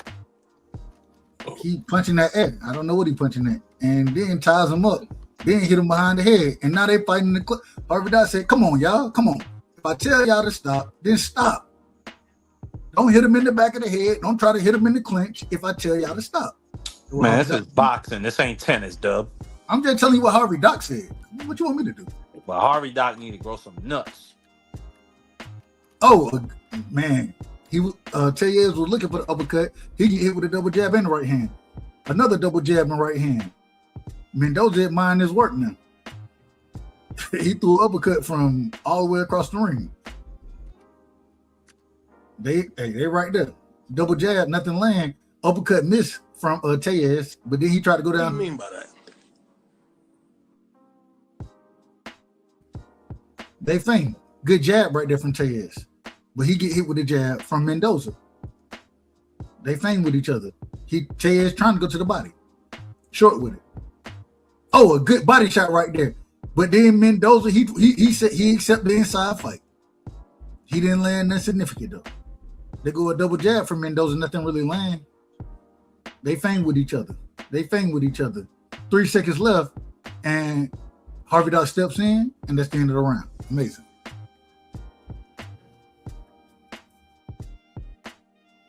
Break it down for me, fella.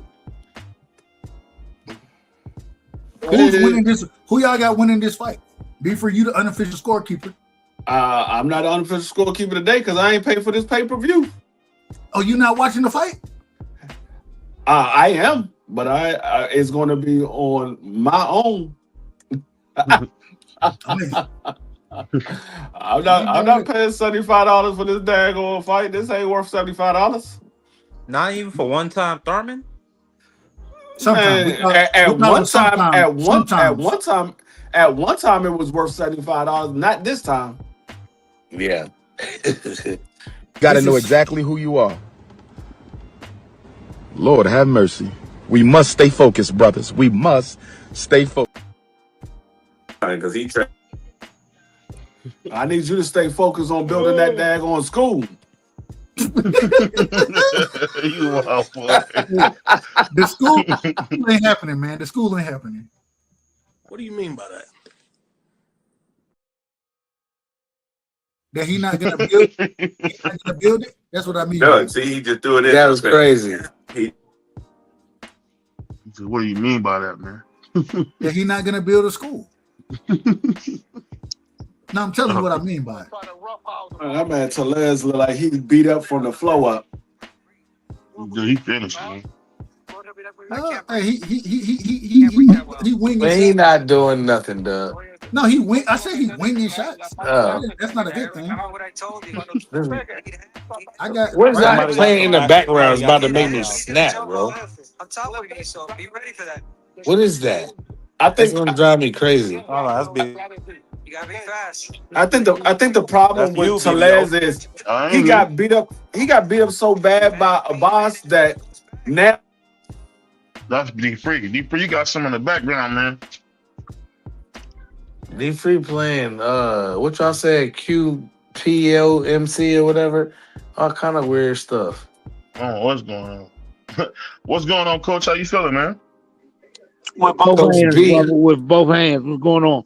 What up, Coach B? Elder B. No, that was the fight. I just turned the fight on. Oh, okay. Yeah, we seen me and Coach was laughing, man. We was talking about we see Xander getting ready to get his hands dirty around Boots' throat. He's saying he think Boots is gonna beat King Xander. I was like, what? We could bet a friendly 50 on that, BVO. Say it again. We could bet a friendly 50 on that. I got Boots. Yeah, we could definitely do. We gotta see how Boots look, man. Boots might end this boy's career, man. Hey, man. I agree. I mean, he might get the Philly cheesesteak beat out of him too. And Coach, watch how quick. After he stomp him out, watch how quick they switch up. Oh, who Xander really fight? Oh, Xander didn't fight nobody who defended a belt. Oh, Xander was 23 years old. He had watch how they switch up. I know you right. Coming. BVO gonna be the first person to talk about AB. Man, Xander be a great fight for you now. Shut up.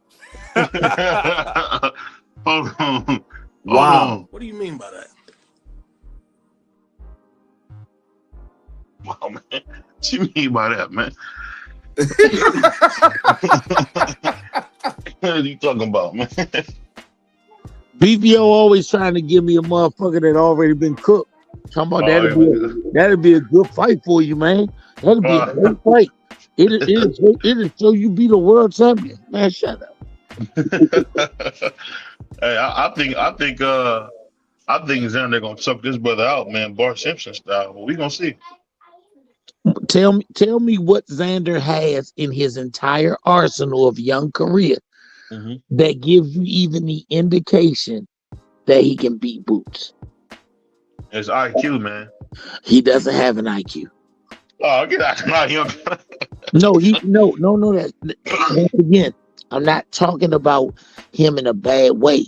Him, Jaleel, a lot of these young fighters, Tellez, they haven't been in the game long enough to develop a championship level IQ. They have athleticism, not IQs. That's Boots. Boots is all athleticism. You just need Bruh, Boots. how can you say that Boots is all athleticism when he's beat a better caliber and a higher number of fighters than Xander Zayas? Who did he beat? That's as good as Xander, though. That's the thing. Xander Zayas hasn't beat a motherfucking world-rated guy since the amateur. The last world-rated guy he beat was an amateur. And I'm talking about when he was in the amateurs. In the pros, his career has been made by the best career makers in the business, top ranked. And he's fought a bunch of motherfucking showcase fights. You say that, but I seen Boots. I seen Bud Crawford do the same fights. Shakur Stevenson, and they all great. They came up in that same farm you talking about, and they all terrific. So, bruh, I can't agree with you on that. Why you can't agree with me on that? When if you look at this point in those guys' championships careers, they had already fought a higher competition level than Xander.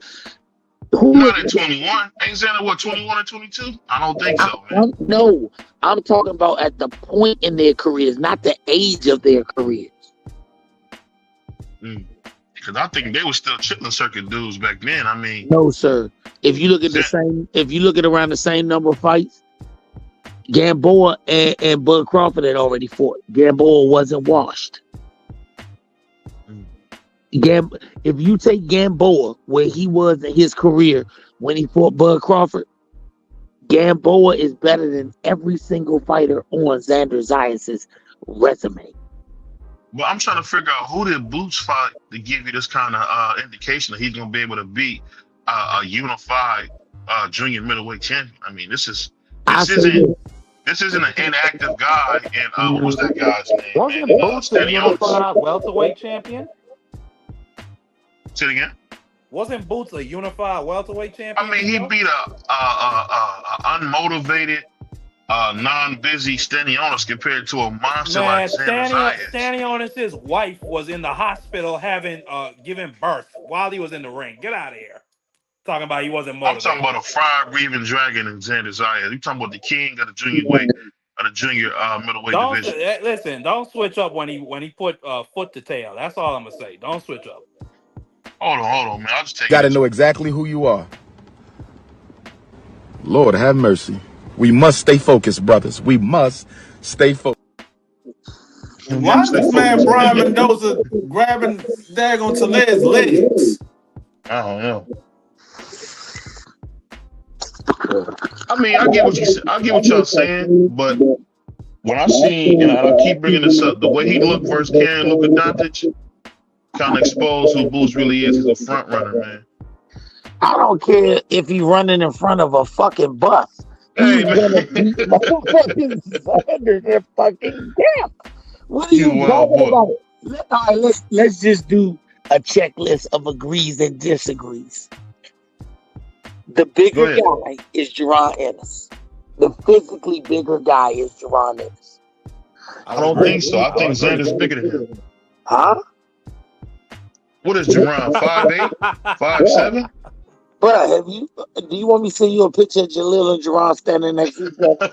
Send me a picture, man. Because I'm talking about standing next to each other when they're at their living size. Oh, you talking about when they out and about? Okay.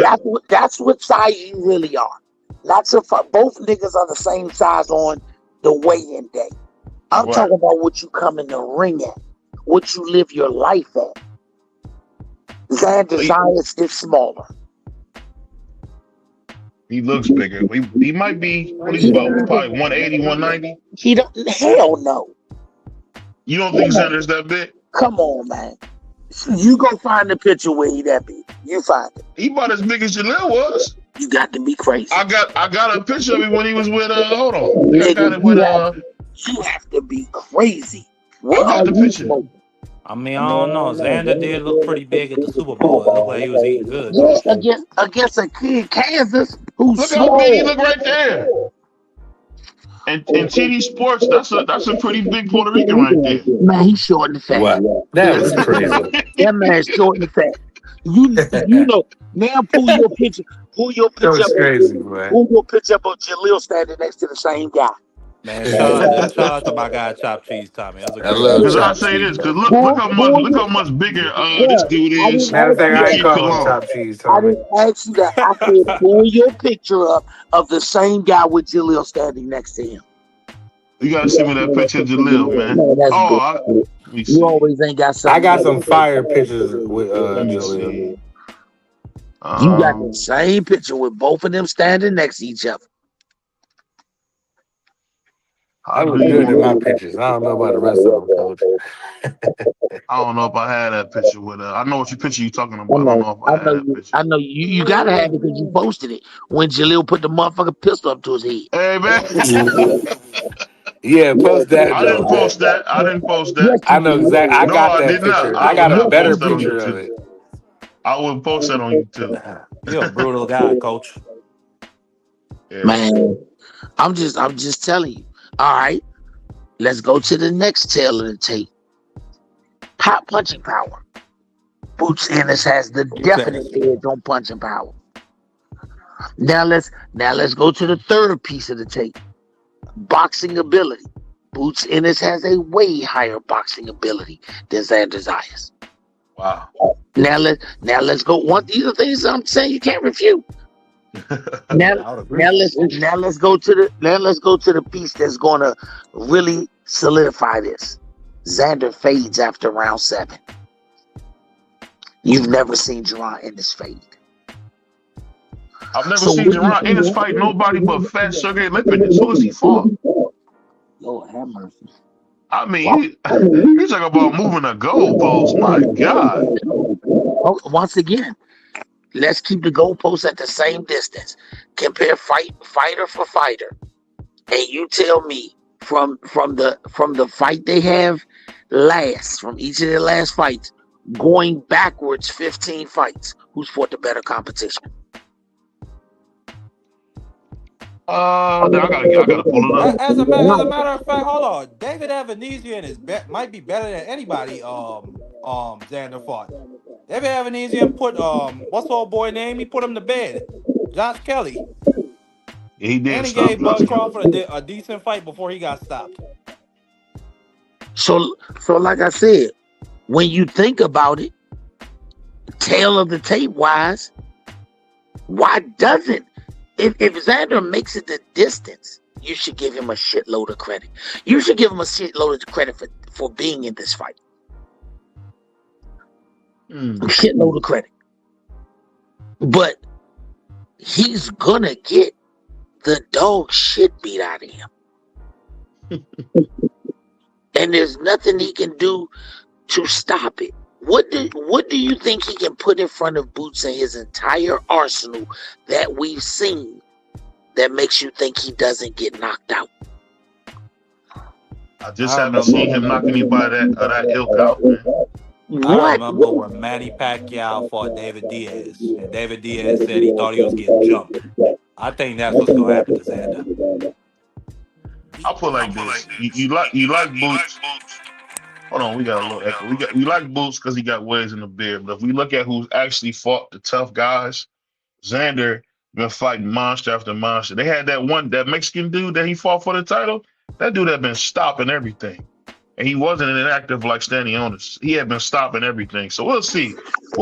I get where you coming at, but the cool thing is we'll see who fight when they get to the ring, and we'll see if Boots has the nuts to step to King Xander. We'll see. It ain't about the nut. The shit. The motherfucker Xander signed his part. Boots signed we ain't his seen part. Boots sign nothing yet, so we'll see. Okay. We'll see. Because there's a good chance Boots might say no. We've seen him duck everybody. Devin Haney, Teofimo Lopez. We just seen him duck everybody. I got a feeling he's gonna probably say he gotta go to church. BBO, why you hate your own people like this? I'm hating on Boots. How? Do you see them duck dudes? What are you talking about? He don't hate his own people. You don't do this for no other fighter, bro. Xander, hold on. You only like Boots because he got waves and a beard. That man can it's fight. He been a unified champion. He beat some Against names, who? bro. Stop being like Versus that. who? Ain't They he emailed nobody. him. Matter of fact, all They emailed him one belt. They emailed him one belt. And see, this is the thing. I like Boosie. Y'all trying to make it seem like I don't like him. I just know he can't beat Xander, but I like Boosie. We gonna see what happens, though. I don't want to see no bad shit. Boosie's my guy. 47. Put a ban on it. Put a ban on it. Put a ban on it. Boosie's my guy. Put a 30,000 on it. I'm good for my band. Put a band on. You talking about on Xander beating Boosie? I don't know. We got to see the fight. Yeah, no. Now I don't know. Put your mouth with your conviction. Stop. Yeah, put your mouth with your conviction. I like how you doing. I like how you trying to put me. Let's do this. We'll see about that as soon as we see if Boost sign the contract. Matter of fact, how about we do BBO cream pie part 2 if Xander's Man, what's up with you this cream pie? Man, you sick, dude. That's you, Man, bro. Yeah, You that do that. was crazy. I'm gonna buy a truck of You want me them. to That pull was it up? crazy. Hey, I'm gonna buy a truck of them and send pull you a that truck up. up with 1,000. Get my band ready, and I'll send you a pallet of goddamn cream pie on his behalf. He sent me he said, and I shout out to my man Green. Like when we first got started, I put up if Ryan could if Tank could beat Ryan Garcia, I would get hit with a pie. I got hit with a shaving cream pie because Tank was able to beat Ryan Garcia at the time. So Man, I wish I could have got a piece of that because I would have hit you with a shaving cream pie followed by a fire-engine water hose. He says, man, you always bet against black. No, I always got the brothers. I always bet on black. Always bet against black, boy. Hey, Coach, and the crazy part is that Greenlight actually went and got T-shirts made up of like the screenshot of him actually getting hit. I would have worn my shirt to BVO Sunday. Y'all boys is crazy, man. He's terrible, man. I definitely want to see what Boosie can do. Shout out to Germantown. Definitely shout out to North Philly, man. I think that at the end of the day, I think that we're gonna see a good fight. We're gonna see a good fight. What's gonna be your excuse when he get flatlined? The boy was too young. He wasn't ready. He wasn't supposed to be in that fight. I mean, I wonder at the end of the day, there's no excuses to be made. We got to see the fight. No, I'm saying, you know how you come with your pre-baked excuses. No, you know how I do. I always say, put him in there. Let's see what we can do. Let's put him in there. See what he can do, man. You horrible. You know, because if he gets stopped, I want to see your energy when he gets stopped, or if he loses a close decision. Only way Xander it's going to be. I'm gonna tell you right now, Coach. It's going to be hell a good decision in Madison Square Garden versus Xander Zayas. I'll tell you that right now. No, it ain't. I'll tell you that right now. Tommy D got all the connects. We in there. I said to get a decision. Who said this? All the Puerto Ricans in there. If that dude walk out with a decision, you got to be kidding me. Bruh, who said it's going to be the same thing when Bernard fought Tito. How'd that work out, BBO? He's not. Boost ain't no doggone Bernard Hopkins. He's not gonna neutralize nobody like that. Stop. Beating dudes up. It's gonna be the same outcome. When have you ever seen Boots beat anybody up? That was really good. Was it Roman Villa? Y'all gotta stop this, man. David Avanesian. David Avanesian had already been knocked out, beat dead by Bud Crawford. Man, y'all gotta stop this, man. Y'all gotta stop this. You gotta stop this. We see Bud Crawford run up on David Avanesian like he was George Foreman and smashed him. Boots put life and death with him and then got him out of there. Man, Bud Crawford had tampered gloves. Y'all need to stop this. No, that's a lot, man. You gotta stop these lies, man. Boots went in there as the real Bud Crawford did not have tempered gloves. Stop the lying. His gloves was ripped open. We all saw that. Busting David's head open. That's what it was. So his gloves was tampered with. His gloves were No, they wasn't tampered. His gloves blew up because he was beating up on somebody's head. Excuse me. Let me not say tampered with. Somebody got an echo. His gloves was not up to regulation. Let me say that.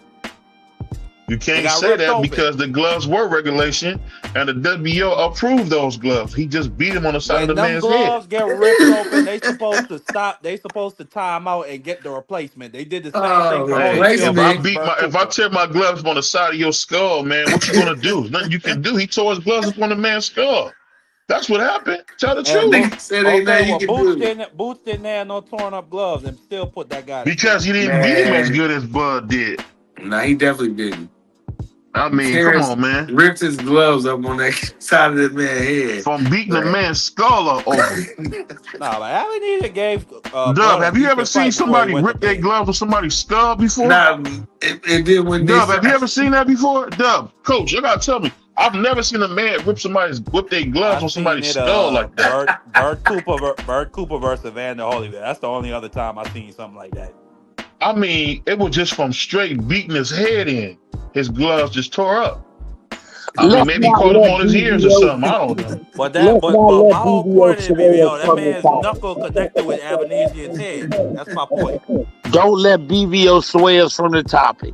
Xander versus Boots is going to be a beating that you have never seen a dude get.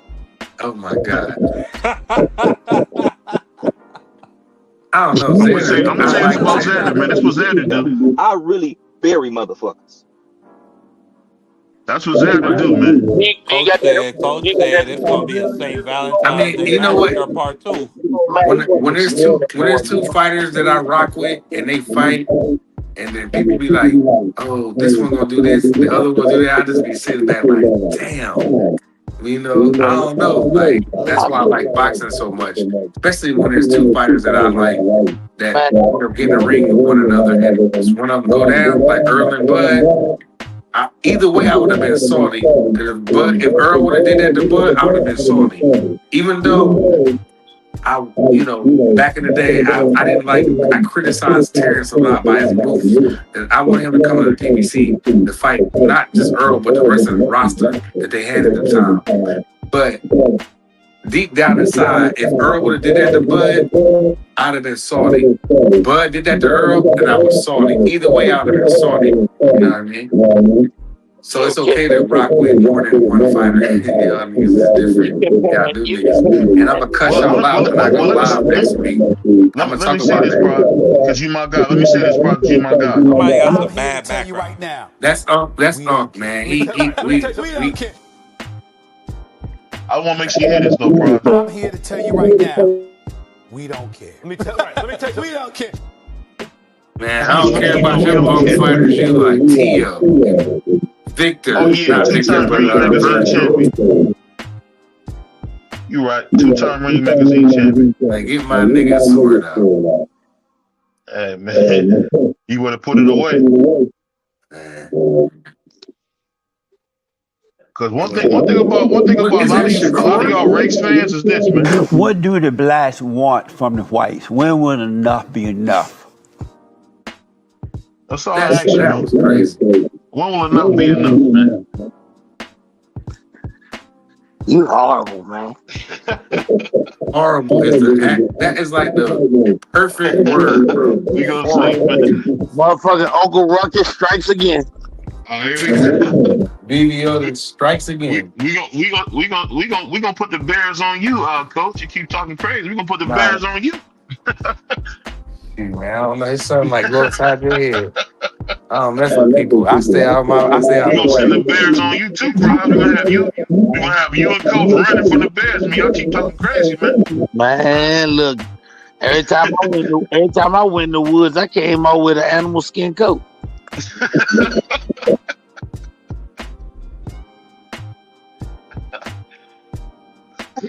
But I'm excited, man. I really hope Keith Thurman, man. I think this is the co-main. I think Keith Thurman really win this one, man. We need this for the whole hood, man.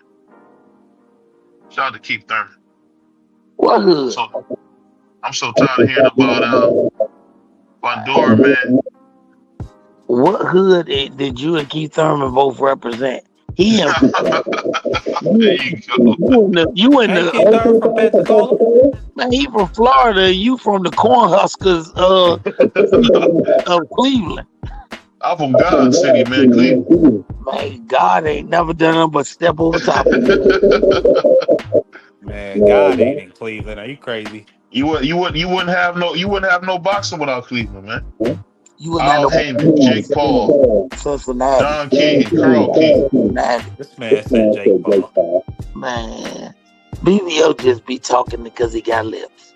That's all. They be talking because he got lips. He don't believe what he say, y'all. BVO does not believe what he says. What a mess. Nigga, keep God in your life. Fuck. That's all I tell you, man. Keep God in your life, man. Man, you keep letting them. That is absolutely crazy. That drop, by the way. And so let me ask, what's wrong with the blacks? That's crazy. Sunday morning robbery is this thing. We'll see, man. We'll see, because I'm telling you, man, we this how we do in the doghouse, man. We send the evil bears after you and you talk crazy, man. That's what we do. And people have to get out of there when they see them evil bears, man. But them bears ain't evil, they just hungry. Them bears ain't evil, they hungry. Oh man. Hey, what you guys think about y'all heard the news that Kamel Moutner's gonna be fighting at 147 going forward? Did you guys hear that good news? Nah, I didn't, but I mean, I'm not surprised. That kid, what, he was 18, what, 2 years ago, 3 years ago? Yeah. I ain't surprised. What, he 20, 21 years old now? Yeah, but 147 at 5'2", that's kind of a lot, I would say. At 5'2". Man, I love the future of boxing. I love the future of boxing. All these young boys are starting to be congested at the same intersection. Mm-hmm. They gotta fight.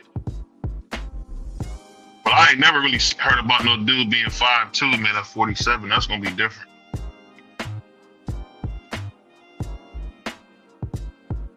I think it depends on how they move them. But the way that we seeing boxing going right now, the networks seem to be taking over, saying they're not going to be paying for garbage. So you're going to have to stick these fighters in there against each other. And you getting such a bottleneck between 140 and 160 of so much young talent. They're going to stick them in there with each other. Yeah. I think that's good for boxing, man. You know, James Toney fighting Roy Jones was huge, man. People don't realize that. That changed boxing in '93. You know, because they could have easily avoided each other, but that boy Roy went up 8 pounds to go beat up James Toney. That's crazy. And James Toney accepted the fight. I mean, like I said, them dudes was putting hands on each other back then. Nowadays, they only put their thumbs on each other. Did you see the tweet from Shakur Stevenson saying dudes is weirdos and they can't touch him? I don't know. It's kind of funny. He's so obsessed with this these hood models and ideology. I don't know. He must think he the old man. Shout out to Lil J, man, but I don't think he Little J. You gotta stop him like he Little J. He not. That guy's a weirdo to me. Yeah, I mean, I get you hanging out with Lil J, so you think you a gangster. I gotta whoop you for the hood. Yeah, when he was talking to what was that dude's name? Nakatilla. Yeah. That was so cringe. That was how about dudes a cop? I'ma smack you because you a cop. That was crazy. But I mean, when you hanging around a guy like Lil J, it probably give you a false sense of toughness, man. I mean, Lil J be on the phone with Larry Hoover, man. Like, if that don't tell you something, you know. What you think about that coach, man? Hearing Shakur talking so tough, man. How he been rocking with Lil J so long. Man, these is boxing, man. Chuck D said it best. Flavor Flav, don't believe the hype. Do you think it's because he's hanging out with Lil J that he's talking that tough? Man, Lil J don't stand in the bathroom stall with you at these events. So at some point in time, you gotta stand on your own. That's a fact. You know, before the thing, you know, it's funny how like guys talk really crazy, and I done heard you a few times, Coach, say Jaleel Hacker, anybody his age can get it, and I can say I've never heard to this day one dude 23 or 24 and under say nothing about it. Not one. Like I told you before, I tell coaches, I tell them as fighters, I tell their mama and daddy, them niggas know better. I don't say this in private conversation, because once again, let me tell you something. When you talk about the amateurs, when you talk about somebody between the age of 15 and 21, all of them grew up around the same time. Yeah. And if you narrow it down even further and talk about 15 to 18, they was all competing with each other. And when you know these guys on a personal level, you can call them a sucker. You can call them a sucker to their face and tell their mama who's standing right next to him, you ain't got to hold his arm. He ain't going to bust a grape. I don't worry about these dudes when it comes to Jaleel, because I already know what it is. Yeah. I told you several times, don't get a boxing ability confused with manhood. Because outside of the ring, most of these dudes are suckers. Yeah. That's true. Yeah, I don't care what somebody say to you in private. I don't care about you saying, man, I talked to Xander Zayas' uncle, and he said, man, they wait till they see you. Bruh, why you won't say it in public? Yeah. I don't care about that stuff. I told you before. I respect all of the guys that was before my son. All of them. When I talk about my son is the best, I always clarify. He is the best of his generation. And you've never heard one of the guys between the age of what they are now, 22, 23, down to 19. You never heard them step up. And in fact, some of them have called you and told you don't say my kid's name along with Jaleel's name before they try to make that fight happen. And I always say, if I'm lying, remember that time?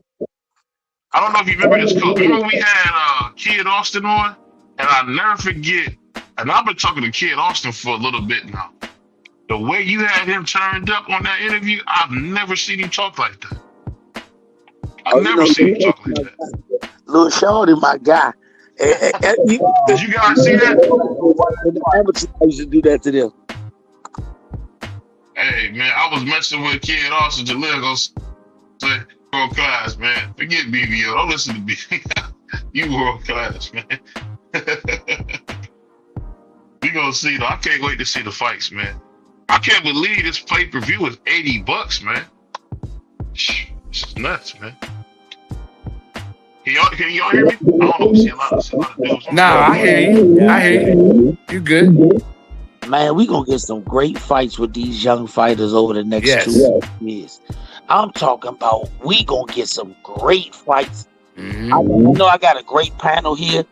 Can some of the panelists give us a fight that they think is gonna be great between two young fighters in the future? Abdullah and Scooter Davis. That's what I want to see. Man, that's actually a good one. Actually, what you mean? I think Abdullah stopped Scooter, but I think that's a good fight. I think no matter what, if Boots fight Jaleel next, I still want to see Jaleel and Xander fight. I think that fight would be fun. You know what? Who said it? D-Free? Jaleel and Ammo. That's what I want next. They saying this Keith Thurman first opponent taller than 6 foot. Damn, I see that. What was the question? Jaleel and Xander or Jaleel and Ammo for me. Abdullah and Shakur. Shakur talked that 135 talk, so that. No, that's not a young guy though. Yeah, that's true. A lot of guys, I understand a lot of guys don't know the young guys. I would love to see Sharif O'Neill possibly at 168. I wouldn't mind seeing him maybe fight Jaleel at 168. I think Sharif O'Neill would be a good fight. I would love to see Jesse Van Rodriguez versus Nakatana. Yeah, see, I forgot. Y'all not really into y'all not into the younger guys. You only know the guys that's Vivian, big. that's My not bad. true. We know who It the is young true. We guys talking are. about young guys. Y'all not naming no young guys at all. Like, I mean, you talking about an established champion and a guy in Bam Bam Rodriguez. I like Zay and Carmel. I do too. Yeah, I like Zay and Carmel. I will always like Jalil and Xander. I want to see Carmel fight that kid Moses that he lost to in the amateurs. That's Zay. You know who I would love to see right What's now? his name, Coach? That's Zay. I would love to see Abdullah Mason versus Scooter Davis. I think that'd be. Yeah, that's what I just said. Yep, that's a good one too. I want to see them Grandy twins. They're really good. The Grady I twins, can't they're wait not till even. Are they still fighting? They pro. What do you mean? I went to one of these fights, and they got more. And they had 3 fights like after that. I thought they was on pause from what I said. Hell no, them kids are active. Not kids, but those young brothers, those twins are active. They're highly active in the gym and competing. I think what you see David Whitmire, I think what you see that boy, I love the way that boy's on the body. Yeah. Yeah. That man, he has a My favorite youngins is the Cremel. What's the kid that beat him? What's his name? BVO? What's his name? Zay?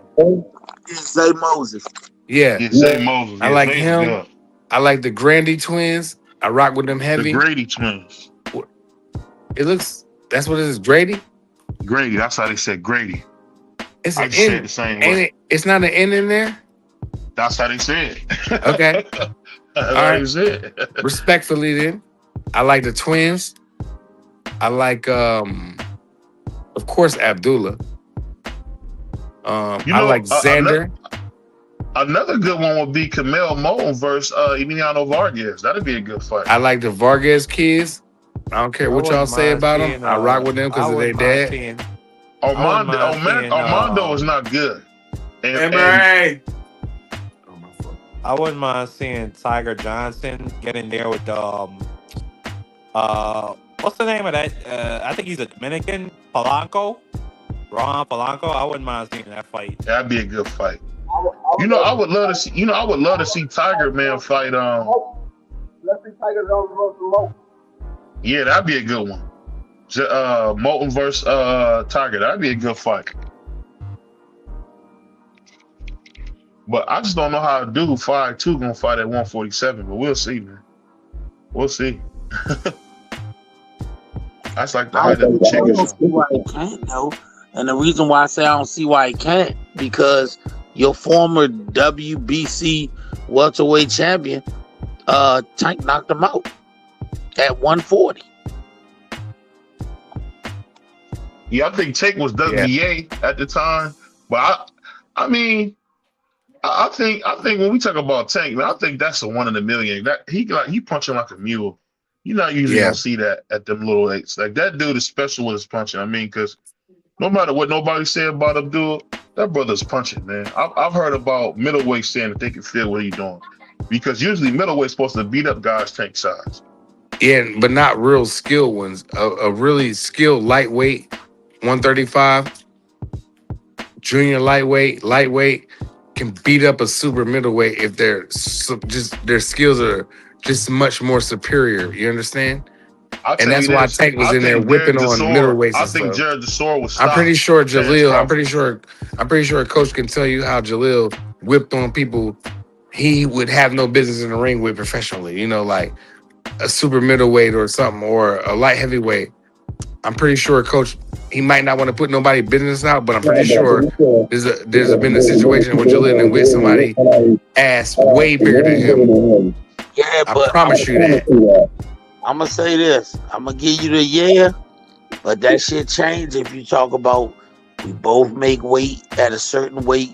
We both got 8-ounce blood. That shit changes. You could spar dude, and you could be just cold giving him the business.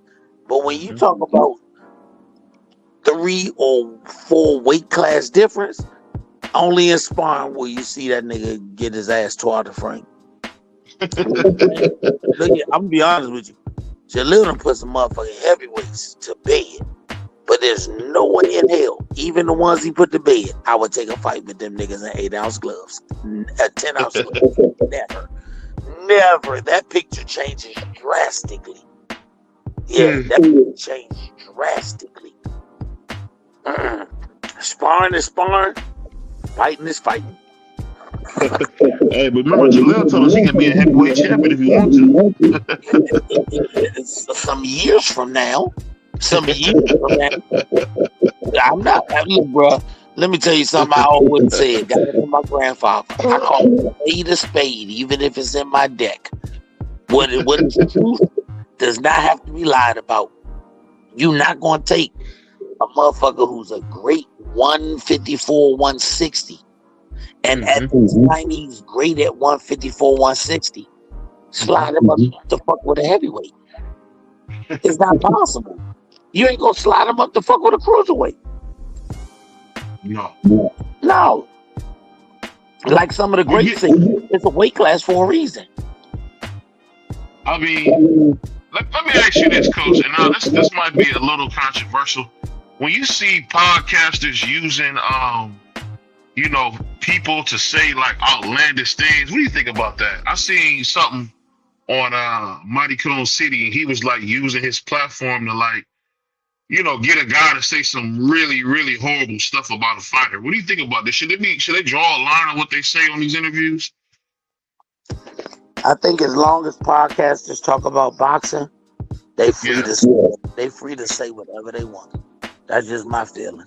If they talk about boxing, when they make it personal, or when they do comparisons, comparing their self to somebody, that's why I draw the line and have a problem. The average podcaster cannot beat a tomato can level fighter, but they call fighters tomato cans. You can't beat none of the tomato cans, but you talking about your tomato can. So what the fuck that make you? That's something I hate. That's like you never hear commentators call a NFL receiver trash. But you always hear people who couldn't even make their high school JV team call a pro NFL receiver trash. I don't know, Coach. We saw Steve Smith drag his nuts on Jerry Jr. live on TV. But that's Steve Smith. A Hall of Famer at that. None of us could hold Steve Smith jockstrap with football. Yeah, Steve was a monster. He had 1,000 catches too. So how in the world, if Steve Smith called a receiver trash, he didn't even call him a jag, he called him a jag, just a guy. A guy. But we don't have the ability to do that as spectators, podcasters, or fans, because we could never do what he did. We could never do it. And that's how I look at it. I may say a guy's not good. I may say a coach is trash because I also coach. That's like getting in between two fighters that's arguing and you give your 2 cents when both of them will beat the taste out your mouth. It don't make sense. Let me ask you this, Coach. When you was planning Jalil's career, did you expect to make him a contender before 25? Because we all know you come from that Russell tree. We didn't even see Gary Jr. be a contender this young or this fast. So what went into your mindset to make this young guy already a contender this young? So we didn't see the same thing with Gary Jr. We behind. I'm gonna be honest with you. I thought Jalil fighting at 140 or 147 that we could possibly pick up a title fast, because what he lacked in experience, he made up in size and punching power. But as you maneuver this clock and as you get bigger, it changes a lot. If Jalil was a 19-year-old heavyweight, we wouldn't be talking about fight for no goddamn world title, because you're fighting against a grown man who's 30 years old. That's a big difference. Jalil ain't even touched his man strength yet. But I look at him when he lift weights. I'm looking at him sometimes, and I'm kind of in awe because he's 22 years old. We use vitamins. He's never pissed dirty or nothing. But I look at him and be like, damn, this is my son. He's repping 275. Yeah. I understand that, son.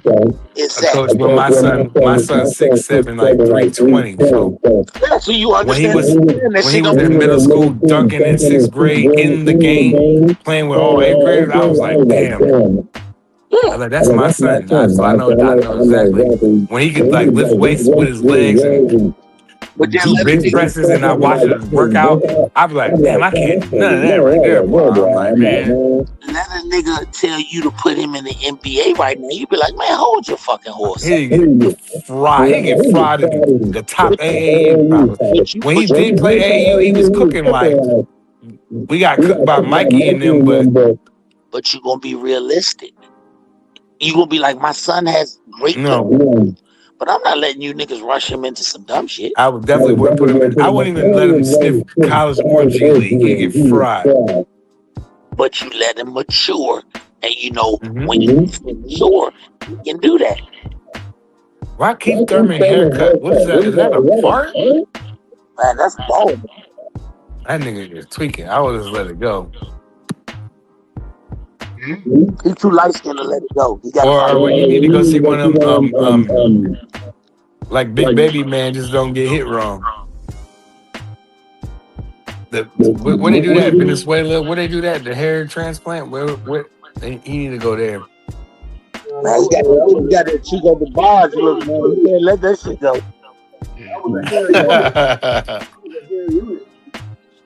Yo, Free, you saw that haircut, Free?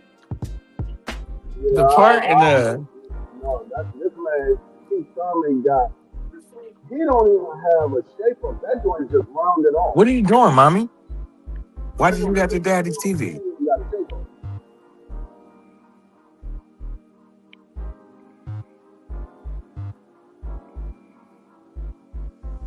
Hey, it's better than that Vinny Barbarino we be singing. No, it ain't better than that. Come on, man. I like the John Travolta cut. You would, yo, turncoat. Oh, turncoat.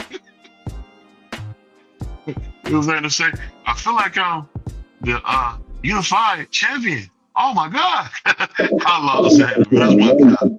Man, I know you do. Calling me Arnold, but you Benedict. That dude was funny, man. I feel like the world champion.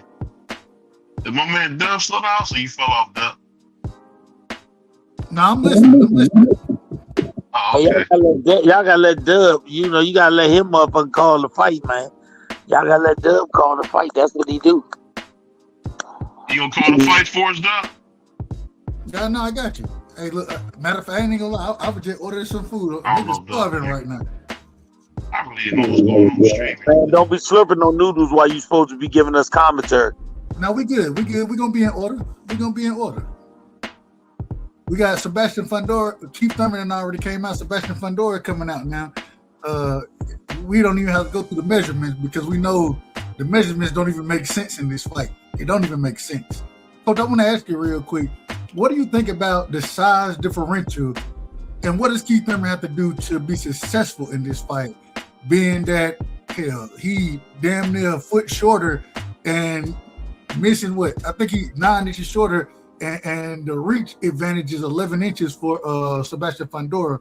What Keith Thurman got to do to win this fight?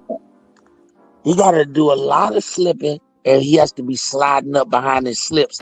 When he get on the inside, he got to work. He can't let Sebastian tie him up and make this a long-range fight.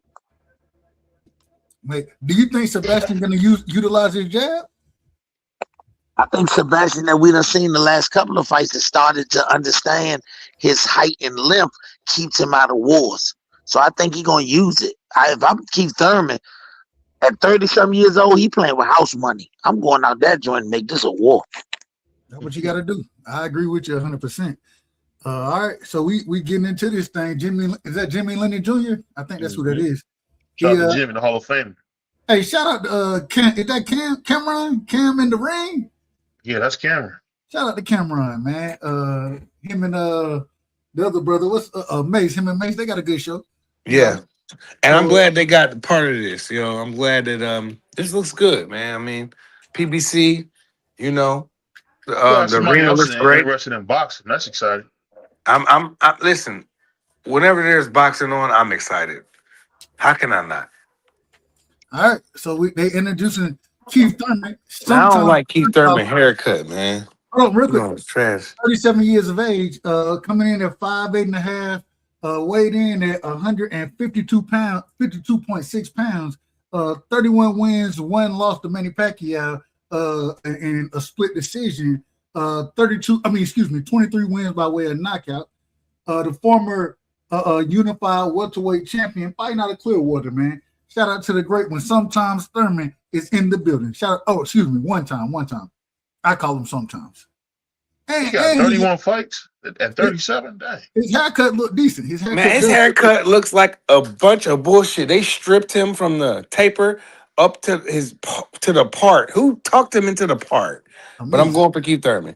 We got Sebastian Fundora coming in, the WBC champion, 28 years of age, 6'5.5", weighed in at 153.6 pounds.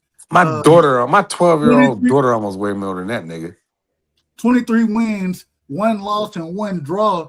The loss was to Brian Mendoza. The draw was to the Australian Tim Zhu. And he's looking to come defend his championship against Sometimes Thurman. This is going to be a good fight, y'all. This is going to be I hope sometimes whoop this boy to shake up this 54. Could you imagine if sometime get this belt tonight? It's gonna be not gonna happen, baby. He gonna be talking reckless with that new haircut. He didn't get no draw with Tim. That was a guy earlier in his career. That wasn't him. When we're looking at the ref is Thomas Taylor. Crush said, F his hair, he about to get mangled. The ref is Thomas Taylor. When we're looking at the fighters right now, I mean, just the size difference is incredible. I don't know if I've ever seen it this extreme. This is crazy, though. So we about to get it on.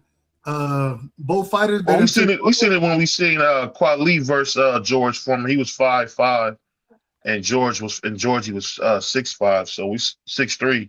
So we seen something. Yeah, but this is crazy, BBL. And they come out. Keith Thurman, he take the center of the ring. Sebastian Fundora trying to pump the jab. He running the backhand down the middle. A good left hand right there on the cheek of Keith Thurman. Keith Thurman on the back foot now. Sebastian Fundora got the jab out there. A big shot from Keith Thurman with the right hand. Come on, Keith. They jabbing. Fundora got the jab out there. Keith Thurman trying to find his way around the ring. He looking. He fainting. Good body shot right there from Fundora. He still got the jab out there. He using his length from the southpaw stance. Keith Thurman in the orthodox stance. Man, Keith gonna get this nigga watch, bro. A good jab right there for Fundora. He doubling the jab up. Keith Thurman trying to paw with that lead hand. He fencing.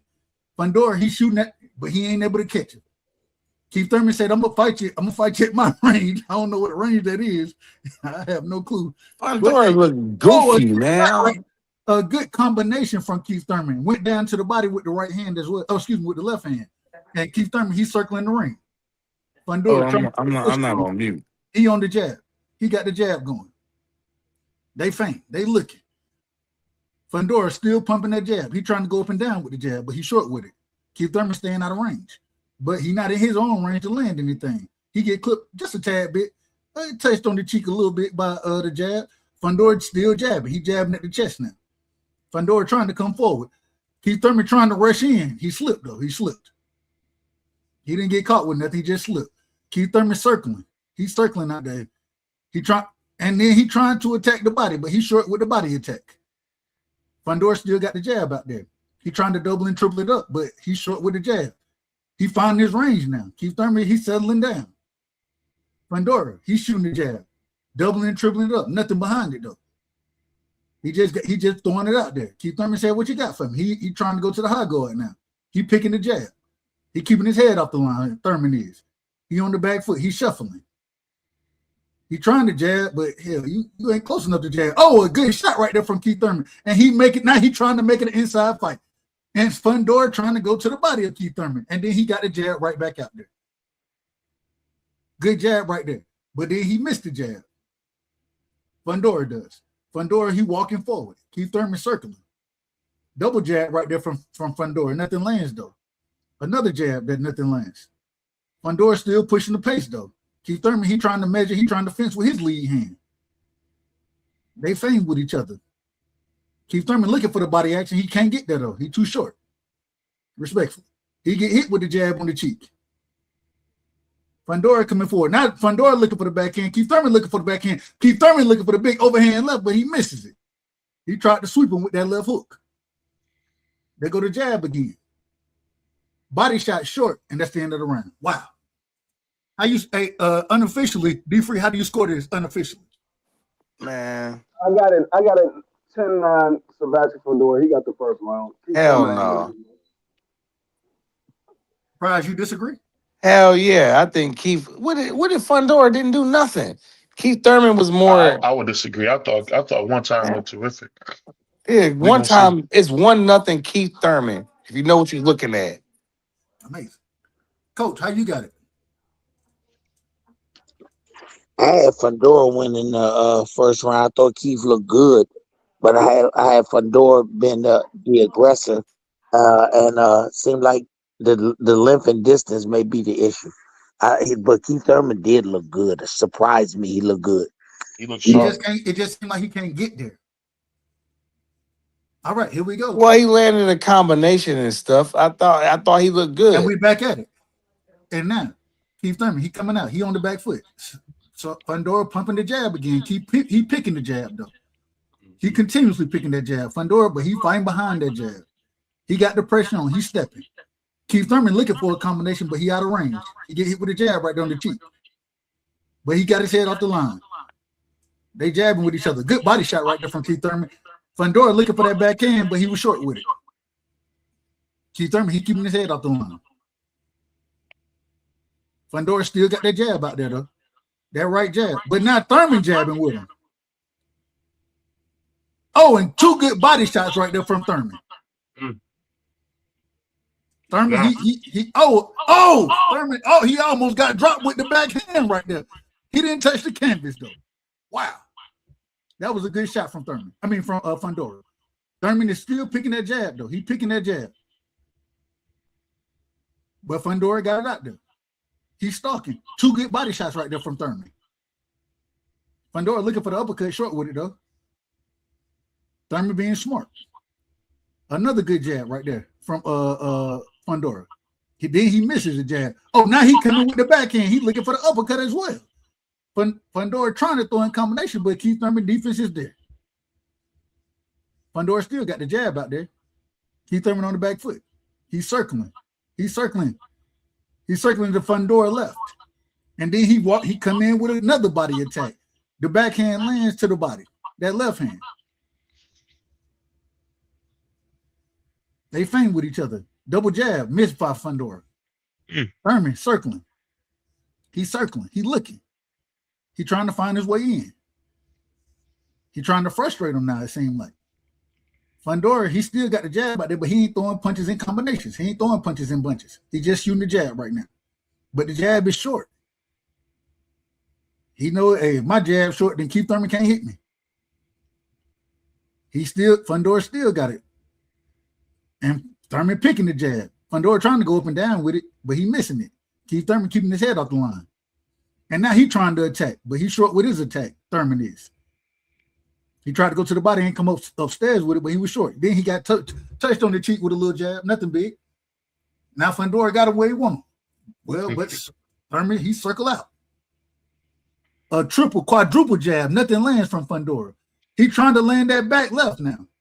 And now Keith Thurman going into the high guard. Good uppercut from Fundora right there. I don't know what the ref said. The ref punching out there by himself. Oh, a good body attack, short though, from Thurman. And now Fundora pressing the pace.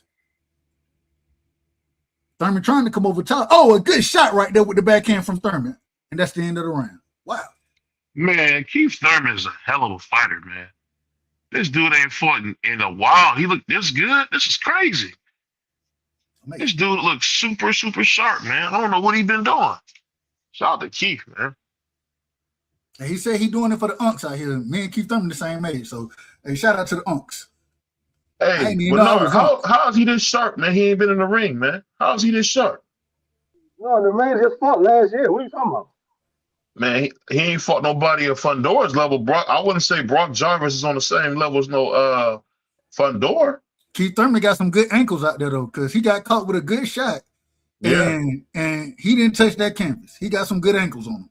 he ate that, man. All right, here we go. Real quick, well, D-Free, we're gonna come to you. Be ready. We come to you next after this round right here, so you can score it for us. Tell us how you got it.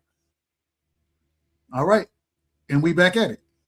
Fundora, they meet in the center of the ring. Fundora still got that jab out there. He pumping the jab, nothing landing. Keep catching it with the high guard.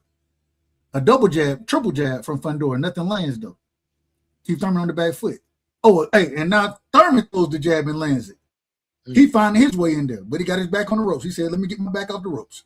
He's circling out here, keeping his head off the line. He get hit with a jab. There's nothing serious. Another jab. Fundora ain't throwing nothing with intention right now. He just probing. Thurman said, I'm going to stand my ground. I'm going to shoot mine. Oh, a good uppercut right there. Fundora throw uppercuts from across the ring. Wow. He jabbing still. Thurman keeping his head off the line. Thurman circling. Fundora looking for the 1-2, and then he trying to hook off it, but he can't land nothing. Now Thurman getting on the inside. Oh, and now Thurman putting combination together. He landed punches. And then he get out of there, and he start back to circle. Fundora still shooting that damn jab. And now he looking to hook over that jab with the left hand. He still got the jab out there. Double jab. Nothing land. He got and landed. He fighter. Hey, Thurman goes to the body. Two left. Both of them two right hands to the body. I lied. Two right hands and another right hand to the body from Thurman. Then he keeping his head on the line. Now then he got his head popped back with a jab there. But then he coming over the top of Fundora jab with his own jab. He keeping his head off the line. Fundora pressing the action, but he can't land nothing. Thurman defense is dead. Thurman looked to be the smarter fighter. Fundora is stalking, but he ain't cutting the ring off. He just stalking. He following. Another jab, but he got that jab is active right now from Fundora. A good body shot from another good body shot from Thurman, and then he got out of the way of the left hook. Oh, but not oh my goodness. He got hit. Thurman got hit with a couple shots there, but he had his guard up. And then he trying to go to the body, but he struck with it. Fundora come back with the double jab. And then he's shooting the jab again. Thurman picking it off. He still got the jab out there, Fundora does. And Thurman trying to get out of the way. Fundora trying to line the backhand up, but he can't find it. Thurman looked to be too smart for him right now. Oh, a nice shot right there to the body. And now they on the inside, but then Thurman get out of there. And then he go back to the body, Thurman does. And Thurman got to load up with that left hand. He got to load up, and he got to leap in. He be come closer. He's still missing the shot. Dude look huge, like don't he? It's like David and Goliath out here. Oh, a good backhand right there. Left hand landed from Fundora on Keith. And that's the end of the round. Wow. D-Free, how you got this score so far? I got a 2-1 for Fundora. I gave Keith Thurman the second round. I think he was a little more active in the second round with his combination. Fundora was only landing one shot at a time. So I gave Keith Thurman the second round. But the third round, Fundora, he was more active in that third round. I gave that round to Fundora. So I got a 2-1 Fundora. Coach BVO, do y'all agree? I would agree with that. I got a 2-1. All right, they looking. Fundora's up. Thurman looks to be in good shape, though. He looked to be in decent shape. All right. Thurman gets off the stool. Everybody getting out the ring. And the ref said, let's get it on. They come out. They meet in the middle of the ring. Fundora still pumping that jab. He fighting behind that jab. It ain't letting it, but he fighting behind it. And then Thurman coming over the top with the jab of his own. Thurman keeping his head off the line, showing good body movement. Keeping his head off the line still. Fundora still jabbing though. He can't find him though. Now he trying to land the backhand though. Fundora is. And they looking. They jabbing with the jab. They fencing with that front hand. That lead hand they fencing with. Once again, we got a southpaw in Fundora and an orthodox fighter in Keith Thurman. Keith Thurman still on his bicycle. He's shuffling around the ring. He trying to find and Fundora pumping the jab, but it ain't getting a good body shot right there from Fundora with the backhand. Thurman, he looked to be slowing down a little bit now. He's still moving though. And now he's trying to come in and he got hit with another body shot. And then a jab from Fundora. Fundora, a good left hand on the cheek lands on Keith Thurman. And then Keith Thurman get his head off the line right there. Fundora still pumping the jab. Keith Thurman picking that jab. They feign with each other. Keith Thurman in the high guard now. Fundora looking for the backhand, trying to get him on a good body shot. And the ref step in and break him up. I didn't think that was the time to step in and break him up, but a good overhand lead from Thurman with the right hand. And then the tie him up, ref step in and break him up. Thurman trying to outbox him right now from the outside. Boy, it's looking tough though. And now Fundora's starting to open up, but Thurman defense is there. Good body shot right there from Thurman. Fundora missed with the overhand, but then he come back with the uppercut, and then he come back with the hook. Thurman on the back foot. Thurman has starting to stick out. Good double right there. Double right hook from Fundora, and then he come back with the right jab. Doubling it up, getting picked up. And now he going to the body. Fundora is. Thurman moving. And now Fundora got him. And Fundora running. Now Fundora hit him with a good uppercut right there. Thurman starting to get a little red on the forehead. And now Thurman, my good. Fundora starting to put them punches in combinations together. Thurman on the back foot. He trying to find his opening. And he come over with the overhand. But he get hit with 2 shots. And Fundora still got that jab out there. A good body shot from Thurman right there. Fundora want to pull his trunks down. Fundora, he's stalking. He got the jab out there. He trying to respond back, and Keith Thurman get out the way of the backhand. But Fundora still got that jab out there. And that's the end of the round. Wow. Thurman is starting to look frustrated. He's starting to look frustrated, in my personal opinion. Coach, what's your thoughts? This Keith Thurman giving us, I think, the last hurrah of Keith Thurman. But at this rate, it's looking like this fight might be over by referee stoppage or a knockout by the ninth round. Yeah, he's not gonna make it, Coach. This version of Keith Thurman is not what I'm used to. The height and is bothering Keith Thurman. His face is busting up.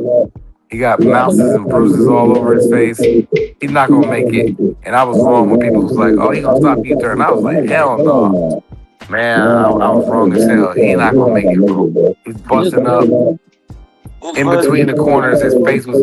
You could see the jab and a left hand and uppercuts from Fundora. All right, here we go. We back at it. Fundora coming out. He pumping the jab. Fundora trying to come forward. Thurman trying to jab over Fundora jab, but he ain't long enough to get there.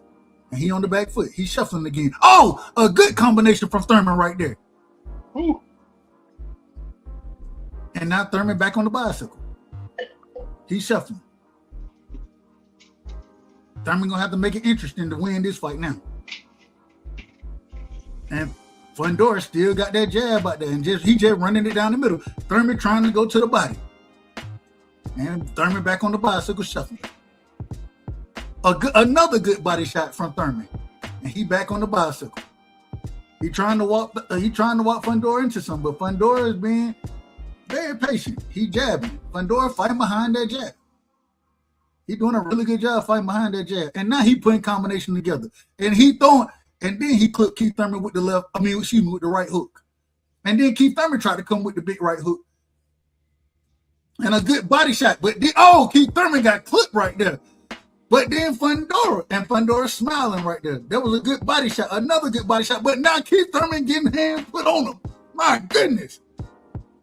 Get out of there, Thurman. Sometimes, come on, man. He getting beat up now. This a bad round. There go that uppercut, that long uppercut. Another body shot.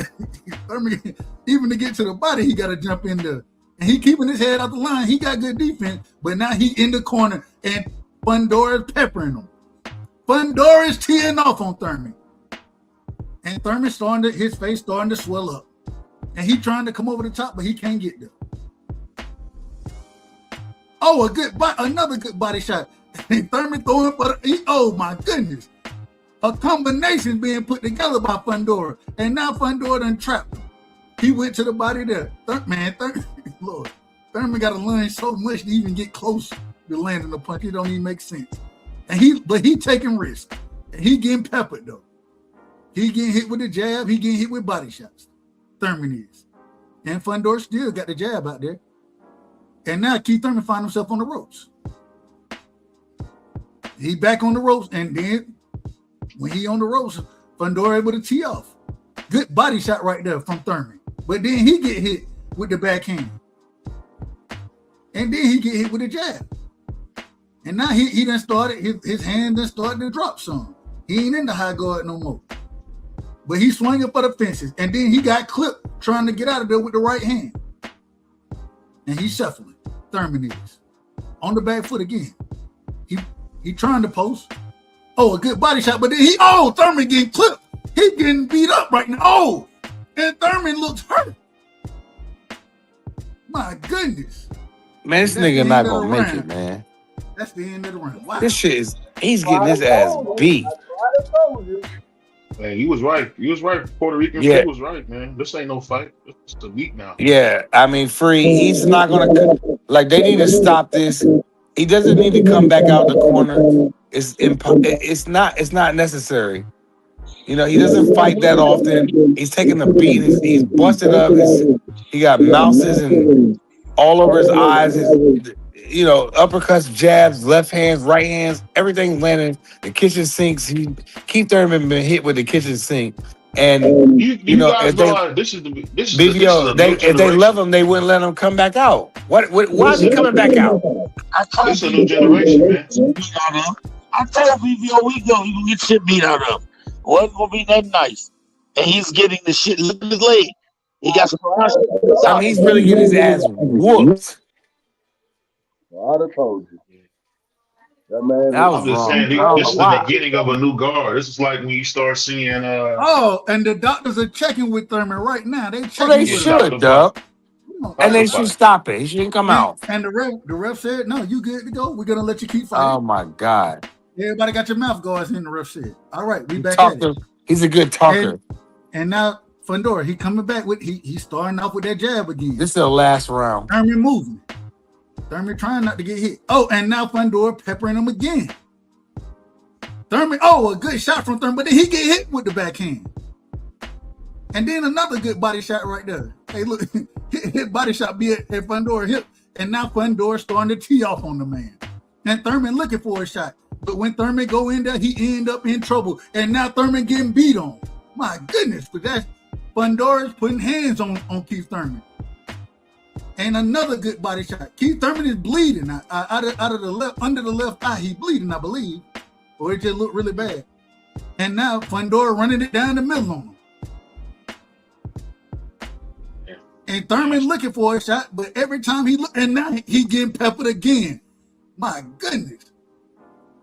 Fundora putting hands on Keith Thurman right now. Keith Thurman looked bad. He looked bad in this fight right now. Oh, and there go the 1-2, and that hurt Thurman. He's hurt. He had to step away. He got caught clean with that one. He might get stopped. And now he's in the corner. He get covering up, and the ref stops the fight.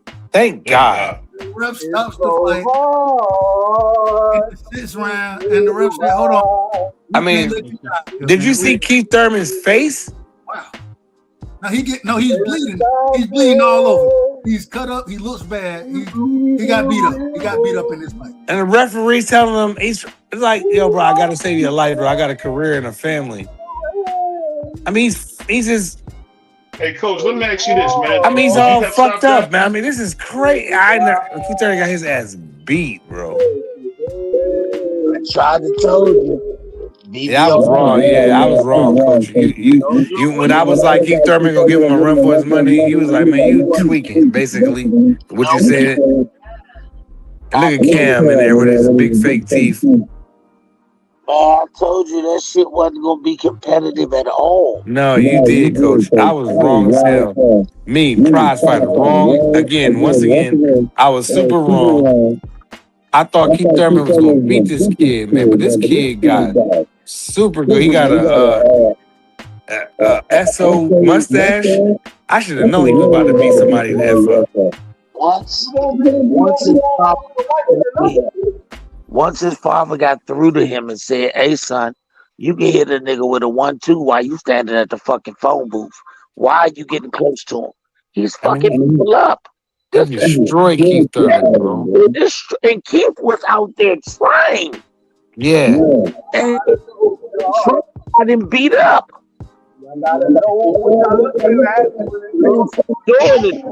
Man. When BVL said that shit about Xander Zayas, him and Jaleel said Xander was the best motherfucker at 54. I said, no, he's not. Sebastian Fundora is the best motherfucker at 54. He got too many attributes you can't fuck with.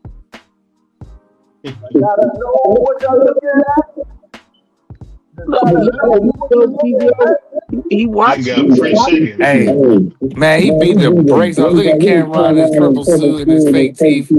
You know, he got the money, and his guy's Fundora. He rocking Fundora. He been rocking with Fundora. And I was wrong. I won't eat my crow tonight. I don't know how you can bet against that motherfucker. Yeah, man, cause I seen him stretched out. He got an SO. He got an SO mustache. So I don't. People with those kind of mustaches kick ass. I'm not gonna say the real word, baby. Oh, okay. I don't know what you're talking about. That's what I'm saying. You don't need to know. Yeah, I'll text you. Let it go. Everybody else knows what you do, so I'll text you. But you should have known the guy that with glasses and that kind of mustache is gonna kick some ass. I must have been tripping. I was. I eating my crow tonight. It's only one motherfucker who got a chance of having a decent, respectable fight against Fundora. That's Mikey Fox. Because Mikey Fox is 6 foot. Yeah. 6'4". But if you give me a 6'7" motherfucker is gonna get beat by somebody 5'4", why? How? Say that so. I mean, I don't know, Coach. We had Sam Langford. He was beating up a lot of big niggas. Man, you going back to when nobody was born. Years ago, Mark. I can't even lie. That was 100 years ago. Y'all always go back to these Sam Langfords, Willie Peps. Nobody was born for none of that, so I don't care about none of that no more. I mean, well, that's just disrespectful. I'm just saying that's the only 5'4" I'm saying I don't want to talk about it. I don't want to say I don't care because I know my history. But I don't want to talk about it. From the time God bless you, nigga. I can talk about it. From the time I've been alive, the closest thing you've seen to a Sebastian Fundora, and no ordinary people's gonna whoop him, was Thomas Hearns. Paul Williams was pretty good, but he wasn't. Fundora is a better version of Thomas Hearns. I don't know, bro. That's tough. Hey, you must have some juice. For real, I think Paul Williams can beat this kid. For sure. But listen to what you're trying to find. You're trying to find somebody to match him. Right. If you don't have a motherfucker to match him, the only person you can think of that fought this style and was as dominant with it as he is Thomas Hearns. Because and I'm talking about the 147 Thomas Hearns. When I'm just so goddamn big and tall, look what Thomas Hearns did to Pino Cuevas. Damn, they killed him. That length and height and punching trajectory, punching down at people, man, that shit is dangerous. Hey, man, the kid tough, man. He's gotten way better from his last 3 to 4 fights. Like his last 3 or 4 fights. This kid's been getting much better and better and better, man. Ever since that first Tim Tszyu fight. Yeah, he stepped his shit way up. Thank you. When he wasn't winning them Jones. learned how to fight long distance when he fought Phil in the first fight. He said, hold up, I can use my jab and stay out here. They can't Yeah, touch me. but he ain't do none of that tonight. He walked Thurman down. No, he was using his jab the entire time as he was walking. Yeah, but you notice he walked him down. He walked him down, bro. He walked him down from a distance. No, you're right. He was using everything. Free hit him with the kitchen sink. Everything plus the kitchen sink. If you watch the fight, this man Sebastian Figueroa didn't throw any punches without throwing the jab first. He used his jab the entire night. As he was walking, he was throwing his jab out. He was doubling his jab. I ain't disagreeing. And his face showed it. Thurman's face showed it. That man learned how to fight from a distance. He learned how to fight from a distance. Boy looked like he ain't never gonna think about it. He ain't never gonna forget this whooping. He looked like Lewis after Emmanuel. This is Keith Thurman's last fight, bro. His wife ain't gonna come back. He done. He done, BBL. Look at Cam with the fresh suit on. So like the Joker, don't he? Yeah, he do. Where's Batman? Why he ain't in Keith Thurman? What's his connection with this guy? That's what I want to know. He cool with Samson. He might be cool. Manager or something like that. Yeah. Or He's probably cool with Sam Watson. Well, I don't give a damn. Cam's in the corner, so that's all I care about. Man, shout out Fondora, man. It's hard for Moose to beat that dude. That dude, you using that jab, that's gonna be hard for Moose. Moose gonna have to use every tool in the tool bag. Somebody, content creator, taking good pictures right now. Somebody, he knows somebody. Moose gonna have to use every tool in the tool bag to beat Sebastian Figueroa. I don't think that he really. Y'all just saw the best 154-pounder in the world. He number one for sure. I can't be no hater. I gotta stop the cap. I don't give a shit about the belts. The man can. Hey man, you the wild boy. That man fighting behind the jab. He's a problem fighting behind that jab because he got an 80-inch arm. He can't get around. It was a mismatch for sure.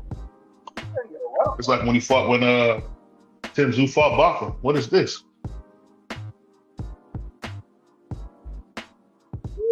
At first, I thought it might have been easy win for Moose to beat Sebastian Figueroa. Now, I don't think so. On that note, man, we about to get out of here, man. That's crazy. But shout out to one-time Thurman, great career. Won your night, man. We out of here, y'all. Peace.